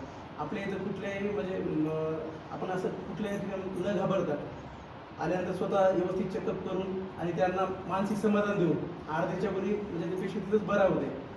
तर बाकीच्या डॉक्टरांना आपण काय सांगू? मला नाही, मी इतरांबद्दल मी काही बोलू शकत नाही. वैयक्तिक प्रश्न असतो त्याचा किती अंतरावर तपासायला. मला बरेच लोक म्हणले मी फलाण्याचा रेग्युलर पेशंट हो, मी बिस्ताऱ्याचा रेग्युलर, ते मला 6 फुटावर त्यांनी न हात लावता गोळ्या लिहून दिल्या. हा त्यांचा प्रश्न आहे. पण माझा प्रश्न आहे की मला असं वाटलं की मला काहीच होत नाही, झालं तरी मला काही होणार नाही, झालं तर होऊ द्या, एकदाच होऊन जाऊ द्या, पण होईच ना झाला. म्हणजे माझी वैयक्तिक धारणा आहे. आणि ही धारणा, हा आत्मविश्वासच तुम्हाला कोरोना होऊ देतो. लक्षात आलं की नाही? मी असा बेअर हँडेड आहे. जसे मी टायफॉइडचा पेशंट 10 वर्षापूर्वी, सर्दीचा पेशंट 5 वर्षापूर्वी जसा पाहत होतो तसाच पाहतोय. फक्त मास्क मी वापरतो. हा एवढा भाग सांभाळणं महत्वाचं आहे. मग राहिला प्रश्न दुसऱ्यांचा, मी ते काय म्हणू शकत नाही. मला गरज वाटली तर मी CT स्कॅन करतो, एक्सरे करतो, रक्ताच्या तपासण्या करतो. असं काही नाही मी करत नाही असं नाही. आज ज्याचा त्याचा प्रश्न आहे, प्रत्येकाची हँडल करायची पद्धत वेगळी असते. ते चूक करतायत असं मी म्हणू शकत नाही. आता आज आपल्या नांदेड शहरात नाही, मी स्वतः नांदेड बाजूला आपलं वसमत आहे, त्याच्यानंतर नांदगाव या परिसरातून एकदा पेशंट आला की आपल्याकडेच येते. तर मला वाटतं बाकी जसं रुग्णसेवा ईश्वरसेवा हे जसं तुम्ही त्या उक्तीमध्येच आणि प्रॅक्टिकली तुम्ही हे करता, तर ग्रामीण भागातल्या खास करून शेतकरी माणसं येतं त्यांना या कोरोनाविषयी जास्त काय माहिती नाही, पण आता खेड्यामध्ये पण जास्त कोरोना होतं आणि हॉस्पिटलमध्ये इकडे ज्या 17 तास 16 तास कोरोना होते तेव्हा ते इथे येतात आणि 2-2, 3-3 लाख रुपये बिल होते. तर ह्या गोष्टी टाळण्यासाठी आपण काय सांगाल? मी आता हेच सांगितलं की डिस्टन्सिंग ठेवणे, हात धुणे वारंवार, मास्क वापरणे हा प्रथम उपचार, गुळण्या आणि वाफ घेणे हा दुसरा प्रकार, शक्यतो घराच्या बाहेर निघायचं नाही, डिस्टन्सिंग ठेवायचं, कुठे गेला तर आल्यानंतर आंघोळ घ्यायची, वॉश करायचं, मास्क वापरायचं, हे सगळ्या काळजी घेतल्या तर शक्यतोवर होणार नाही. झाला तरी लवकर लक्षणं वाटले तर लवकर डॉक्टरला दाखवायचं, सल्ला ऐकायचा, औषधोपचार घ्यायचा, पुढचे धोके टाळायचे, हाच प्रथम उपचार आहे. बरोबर. आणि म्हणजे कोणाला झालं तर त्यांनी घरच्या घरी इलाज करत बसण्यापेक्षा एकदा तुम्ही घरच्या डॉक्टरांना घरी हीच डेथ रेट वाढायचं कारणच आहे की तुम्ही ज्याच्यावर श्रद्धा आहे त्या डॉक्टरची श्रद्धा घ्या, त्याचा सल्ला घ्या. ते माझं म्हणजे सांगणं आहे. बरोबर आहे. खूप मी सल्ला न घेतल्यामुळे सिरियस झालेले मेलेले पेशंट पाहिले. तुमचे 4-5 पेशंट माझ्याकडे केवळ सल्ला नाही घ्या. यांचा एक पेशंट होता परभणीहून माझ्याकडे आणला होता यांनी, यांचा नातेवाईक. त्यांना सांगितलं, मी रेफरिंग लेटर दिलं हॉस्पिटलचं, चिठ्ठी घेतली आणि यांचा अर्ध्या तासात बोला की तो पेशंट ॲडमिट होतच नाही म्हटलं. घरी त्याचे नातेवाईक घेऊन गेले. मी यांना सांगितलं होतं पेशंटचा स्कोर 17चा होता, ऑक्सिजन 82 होतं आणि मी सांगितलं पेशंट जर ॲडमिट झाला तर वाचण्याची 100% गॅरंटी आहे आणि घरी गेला तर मरण्याची गॅरंटी पण मी देतो. हे त्याच्या मुलाच्या नातेवाईकाच्या समोर सांगितलं, पण पेशंट ऐकले नाही. तिसऱ्या दिवशी यांनी फोन केला, पेशंटची डेथ झाली. बरोबर आहे. असे उदाहरण मी असं 100% असे डॉक्टर बघितले मध्ये गॅरंटी देत नाही की पेशंट होईल का नाही, पण ज्याचं वय 70-72 होतं, डॉक्टर साहेबांनी सांगितलं 100% हा पेशंट नीट होतो ॲडमिट झाला. आणि हे पण सांगितलं की परवाच्या दिवशी 2 दिवसानंतर हा पेशंट दगावू शकतो. मी सांगितलं होतं घरी जर गेला तर 2 दिवसात दगावला, बरोबर 2 दिवसात दगावला. म्हणजे एकंदरीत काय की तुम्हाला कोरोनाची लक्षणं आढळली किंवा तुम्ही कोणाच्या संपर्कात गेलात तर तुम्ही स्वतः एकतर काळजी घेणं गरजेचं आहे, वाफ घेणं, गुळण्या करणं ह्या सगळ्या गोष्टी गरजेच्या आहेत. आणि दुसरी महत्त्वाची गोष्ट म्हणजे घरच्या घरी इलाज करत बसण्यापेक्षा तुम्ही तुमचा जो कोणी जवळचा डॉक्टर आहे त्यांचा एकदा सल्ला घ्या. ते तुम्हाला घरी क्वारंटाईन व्हायला सांगतील, काही गोळ्या देतील किंवा तुमचा स्कोर रेट जास्त असेल किंवा तुमचं ऑक्सिजन कमी असेल तर तुम्हाला ॲडमिट होण्याचा ते सल्ला देतील, पण ते सल्ला योग्य देतील. आणि कृपया करून कोणीही घरच्या घरी मनाने विलाज करू नका. आजकाल असं होते की काही गोळ्या आहेत सर की ते सगळीकडे व्हॉट्सअपवर चालल्यात आणि सगळेजण ते गोळ्या घेत आहेत. त्याच्या काही साईड इफेक्ट आहेत का? म्हणजे बरेच जण काय होतात की भिवून गोळ्या घ्यायला लागले. चांगला प्रश्न विचारला तुम्ही. आता आयव्हरमेक्टिन आहे, काही आता त्याच्यावर मी डिटेल बोलणार नाही की काही पेशंटला आयव्हरमेक्टिन चालत नाही, काहीला डॉक्सिसायक्लिन चालत नाही. स्तनपान करणाऱ्या माता आहेत, गरोदर माता आहेत, त्यांनी ते घ्यायला नाही पाहिजे. ते सर्रास घ्यायला लागलेत. बरोबर. ते त्यांच्या लेकरावर परिणाम होतो ना. बरोबर. ते नाही घ्यायला पाहिजे. आणि कोरोना असं नाही की आज लागण झाली, कोरोनाचे उपकार आहेत की ते लवकर मरू देत नाही. कोरोनाबद्दल मी असं बोलेल सामान्य भाषेत, मी भीती काढण्यासाठी म्हणतोय, लोकांच्या मनात ती भीती काढण्यासाठी मी स्पष्ट हे उदाहरण देतो की कोरोनाचे उपकार आहेत की तो लगेच मारत नाही. बरोबर. अटॅकनं जसं एका मिनिटात अर्ध्या तासात 1 तासात मरतो, काही नाही, बाप म्हणला नाही, माय म्हणला नाही, लगेच गेला. ही कंडिशन कोरोनामध्ये नसते. लागण होते, 5-6 दिवस इथंच आराम करतो, पण नंतर इथं जातो, इथं 4-5 दिवसानं, मग 7-8 दिवसानं, अशा प्रकारे तो पेशंटला सिरियस करून मारतो. तसं उपचार करायला संधी आहे. बरोबर. हा आजार ॲक्यूट जरी असला तरी तुम्हाला उपचार करायला खूप काळ आहे. म्हणजे 8-10 दिवस देऊनही जर तुम्ही मूर्खासारखं वागत असेल तुम्हाला मरण जवळ आहे. बरोबर. असं मी म्हणेन. कोरोना म्हणजे लवकर मारणारा आजार नाही, त्याचे उपकारच आहेत खरं तर, पण त्याला आपण विसरून आपण काय करतो, उशिरा दाखवतो, विलंब करतो, गैरसमज करतो. मी म्हणतो की मनानं मेडिसिन घेण्यापेक्षा आता ह्या काही मेडिसिनचे साईड इफेक्ट होतात. बरेच गोळ्या खाऊन एक तर माणूस माझ्याकडे आला 1.5 महिन्यापासून डावजी खाल्ला. अरे बापरे. नंतर त्याला इतका गॅस्ट्रायटिस बसला म्हणजे आतड्यावर सूज झाली. आता कोरोनाच्या काळात लोक एंडोस्कोपी म्हणजे आतड्यानं दुर्बीननं आतडे तपासायला कोणी तयार होत नाही. त्याला ॲडमिट करून तोंडानं काही ना 2 NBM म्हणतात त्याला, नीलबाय माऊ, 3-4 दिवस NBM ठेवून सलाईन लावून इंजेक्शन देऊन त्याचं ते कमी केलं. गोळ्या 1.5 महिन्यापासून गोळ्या खात होतो, डॉक्सी आयव्हरमेक्टिन, का तर मला होऊच नाही, 5 दिवसाच्या परत 5 दिवसाच्या. तर ही चुकीची पद्धत आहे. Self medication is always danger. त्यालाही लिमिटेशन आहे. लिमिटेशन घेत असाल तर ते कोर्स आहे, 5 दिवसाचा कोर्स असेल, 2 दिवसाचा असेल, 3 दिवसाचा असेल, पण ते डॉक्टरांच्या सल्ल्याने. रेमडेसिवीर बद्दल एक मला अजून सांगायचं विसरलो मी. रेमडेसिवीर प्रत्येकालाच लागते असं नाही. सिरियस पेशंटला डॉक्टरच्या सल्ल्यानं नांदेडचा आपण मुद्दा चर्चा करत होतो. नांदेडला एवढे हॉस्पिटल आहेत, एवढे पेशंट आहेत आणि इंजेक्शनची संख्या एका हॉस्पिटलला 4, 5, 10, 12 येते. पेशंट असतात 50. मग ते त्यातल्या त्यात जास्त सिरियस लोकांना देतात, बाकीच्यांना भेटत नाही. मग त्याच्यामुळे काळाबाजारी होती.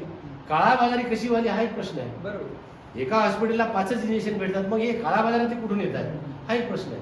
याच्यातून एक मी निरीक्षण असं केलं की अंदाज काढला की बऱ्याच वेळा डॉक्टर केस पेपरवर ऑर्डर टाकून निघून जातात.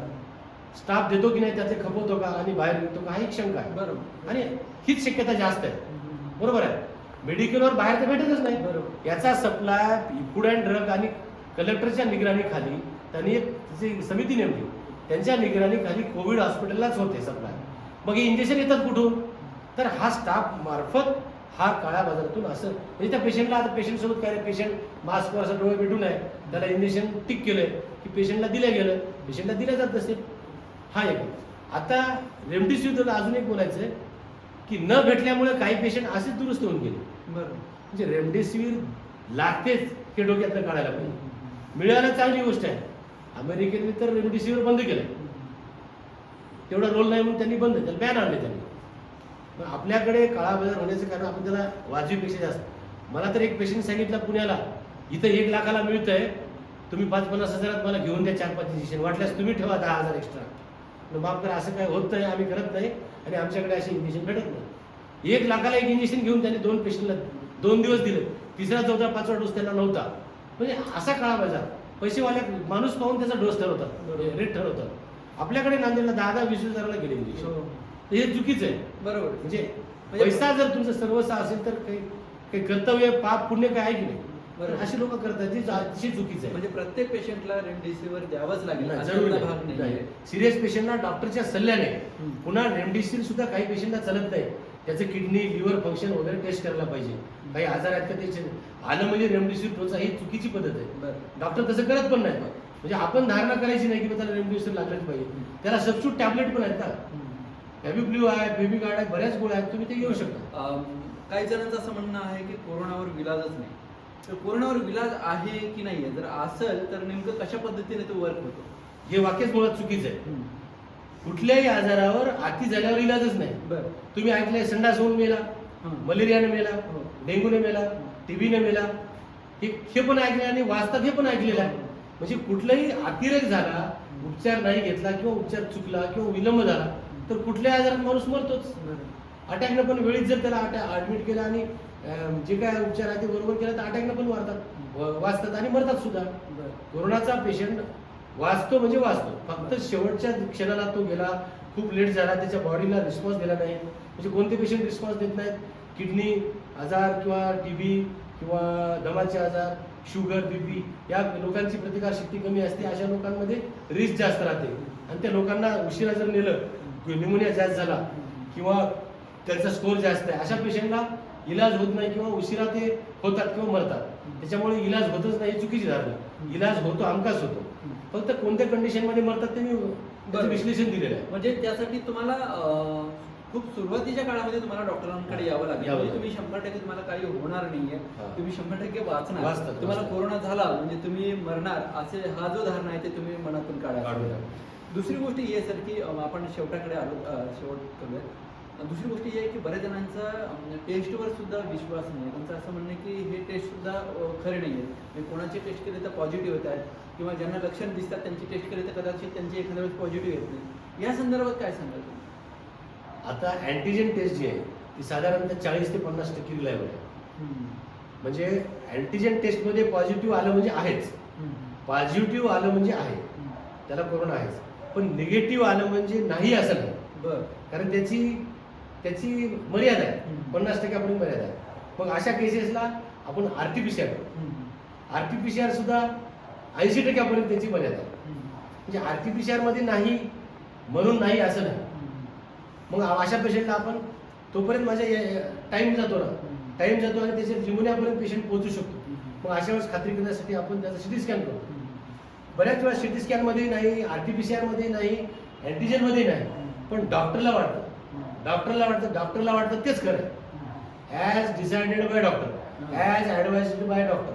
ॲज डायरेक्टेड बाय डॉक्टर, कुठल्याही मेडिसिनवर पण लिहिलेलं असते. डॉक्टरला जे वाटते क्लिनिकल ओपिनियन जी असते ती महत्त्वाची असते. माझ्याकडे असे 20 एक पेशंट असे आले ज्यांचा RT-PCR काल निगेटिव्ह आहे, पण मला वाटतं की याला कोरोनाच आहे. त्याचं दुसऱ्या दिवशी केलं ना, म्हणजे टेस्टचा रिपोर्ट 3 तारखेला केला त्याने, 6 तारखेला रिपोर्ट आला माझ्याकडे निगेटिव्ह आला म्हणून आला तो. पण आज 6 तारखेला मी सांगितलं, तो 7 तारखेला केला त्याने, 10 तारखेला त्याची टेस्ट पॉझिटिव्ह. म्हणजे कधी कधी लेट येते, प्रेझेंटेशन लेट येते. परत करताना पण सदोष पद्धती राहू शकते.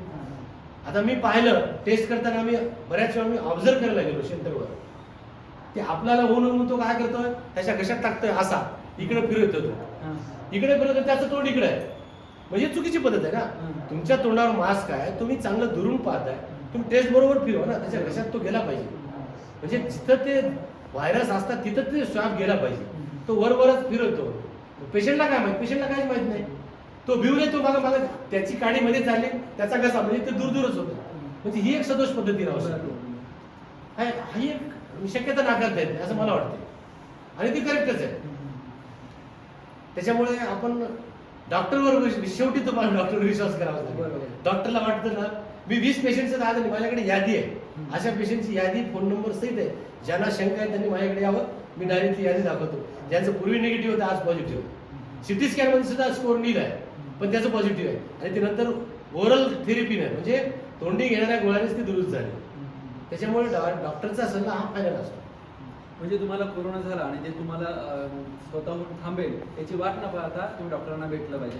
दुसरी गोष्ट ही आहे की सर, कोरोना हा माणसाच्या मानवी शरीरामध्ये किती दिवस राहू शकतो? बरेच जण म्हणतात 14 दिवस, 7 दिवस, किती दिवस? 17 दिवसापर्यंत त्याचं इन्फेक्शन राहू शकतं. साधारणतः आता बऱ्याच थेरी आहेत, 7 दिवस, 14 दिवस, 15 दिवस, पण आताच्या लेटेस्ट स्टडी आहेत 17 दिवसापर्यंत आपण त्याला क्वारंटाईन ठेवतो. क्वारंटाईन ठेवायची पद्धत का चांगली आहे की त्याच्यापासून दुसऱ्याला लागू नये. जुन्या काळात बघा, प्रसूत झाली बाई, प्रसूत झाली, डिलिव्हरी झाली की तिला गावामध्ये तिला त्या रूममध्ये कोणीच जाऊ देत नसतं. तिला अलिप्त ठेवायची, 14 दिवस अलिप्त ठेवायची. प्रतिकारशक्ती म्हणजे आपले आजार तिला जाऊ नये. पूर्वी पाय धुवून यायचे, घरात पाय धुवून जाण्याची पद्धत काय, हे म्हणजे त्या प्रकारचं ते सॅनिटायझर आहे.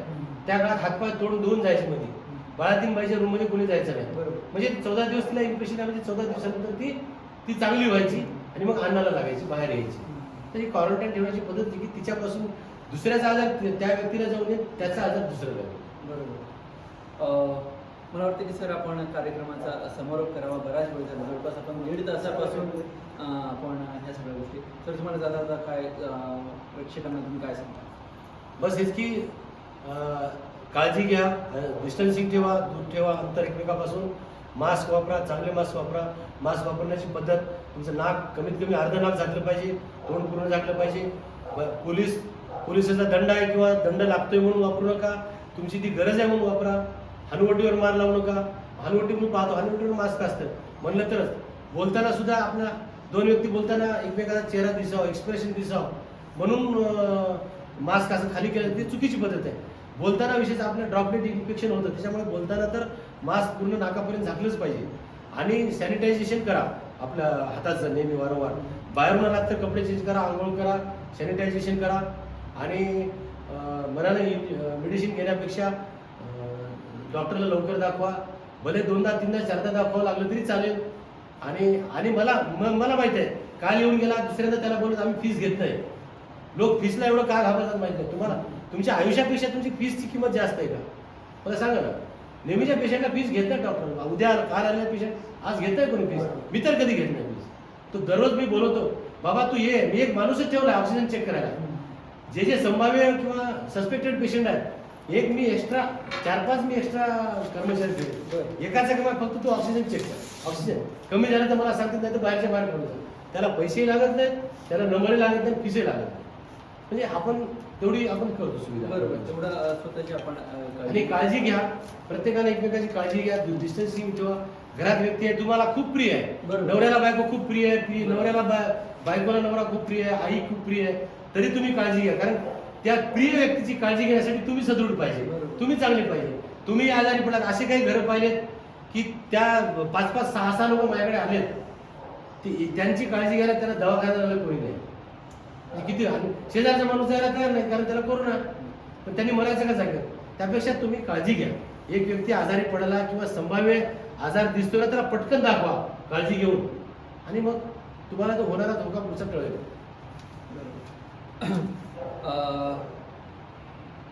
आजच्या कार्यक्रमातून तुम्हाला बऱ्याच गोष्टी समजल्या असतील. डॉक्टर प्रमोद आंबळकर सरांनी तुम्हाला अनेक गोष्टी अशा आहेत की तुम्हाला नव्याने त्या गोष्टी कळाल्या असतील. कदाचित त्या गोष्टी तुम्हाला माहिती असतील पण आपण अनुकरण करत नाही. तर यापुढे ठरवा की आपल्याला त्या गोष्टी अनुकरण करायचं आहे. जेव्हा आपण एकूण एक अशी संपर्क साधणार असतो तर सोशल डिस्टन्सिंग असलं पाहिजे, फिजिकल डिस्टन्सिंग असलं पाहिजे, मास्क असला पाहिजे, सॅनिटायझरचा वापर करा. आणि सगळ्यात महत्त्वाची गोष्ट म्हणजे बाहेरून जे वस्तू तुम्ही घरात घेऊन येता, समजा भाजीपाल्यावाल्याकडून तुम्ही भाजीपाला घेऊन येत असाल किंवा इतर गोष्टी घेऊन येत असाल तर त्याला हे व्यवस्थित साफ करून धुवून त्याच्यानंतरच ते घरामध्ये त्याला घ्या. तर आणि आजचं हे जे काही उपक्रम राबवण्यात आलेला आहे ते म्हणजे मातोश्री प्रतिष्ठान नांदेडच्या वतीने, आणि याचे संस्थापक अध्यक्ष आहेत सोपान पाटील सर, ते आपल्यासोबत आहेत. तर मी त्यांना विनंती करतो की आजच्या आपल्या या कार्यक्रमाचा समारोप त्यांनी करावा. आज 1 मे सर्वांना जय महाराष्ट्र. आज महाराष्ट्र दिन आहे. या महाराष्ट्र दिनानिमित्त जवळपास कोरोनाविषयी जनजागृतीसाठी मी डॉक्टर प्रमोद आंबळकर साहेबांना 8-10 दिवसाखाली त्यांची वेळ घेतली आणि सांगितलं, साहेब प्रत्येकजण आपल्याकडे येऊन विचारत नाही, पण ह्या फेसबुकच्या माध्यमातून आज हजारो लाखो लोकांपर्यंत आपलं जे मनोगत आहे ते आपण मांडायचे. माझ्या या विनंतीला मान देऊन डॉक्टर प्रमोद आंबळकर साहेब इथं आपल्यासोबत आलेत आणि नक्कीच आपल्या मनातील जे काही प्रश्न असतील साहेबांनी सोडवलेले आहे त्याचं त्या प्रश्नाचं उत्तर मिळालंच असेल. त्याचबरोबर या कार्यक्रमाला ज्यांच्यामुळे शोभा आली, प्रतिप्रश्न उत्तर विचारले तसे या अकॅडमीचे दिनेश कवडे सर हे पण आहेत. तर मी जवळपास आंबळकर साहेबांना 22 वर्षापासून स्वतः बघतो की स्वतःच्या लेकराप्रमाणे, आई वडिलाप्रमाणे त्या पेशंटला तपासतात आणि तिथं आलेला प्रत्येक पेशंट साहेबाला देव मानतो. आजूबाजूच्या खेड्यापाड्यातून आणि या कोरोनाच्या संकटकाळी सुद्धा साहेब अक्षरशः त्या रुग्णांना त्याचे आई वडील पती पत्नीच्या जवळ येत होते पण ते त्याप्रमाणे ते लेकरासारखं आपल्या पेशंटला बघून दुरुस्त केलेले हजारो पेशंट मी पाहिलेले आहेत. त्यामुळं डॉक्टर आंबळकर साहेबांना मी शुभेच्छा देतो. आई तुळजाभवानी महासाहेब जिजाऊ त्यांना उदंड आयुष्य देऊ आणि आपल्या हातून असेच हजारो रुग्णांची सेवा घडली अशी घडत राहू अशी मी शुभेच्छा देतो. धन्यवाद. आपण आला आपल्या ह्यामुळं बऱ्याच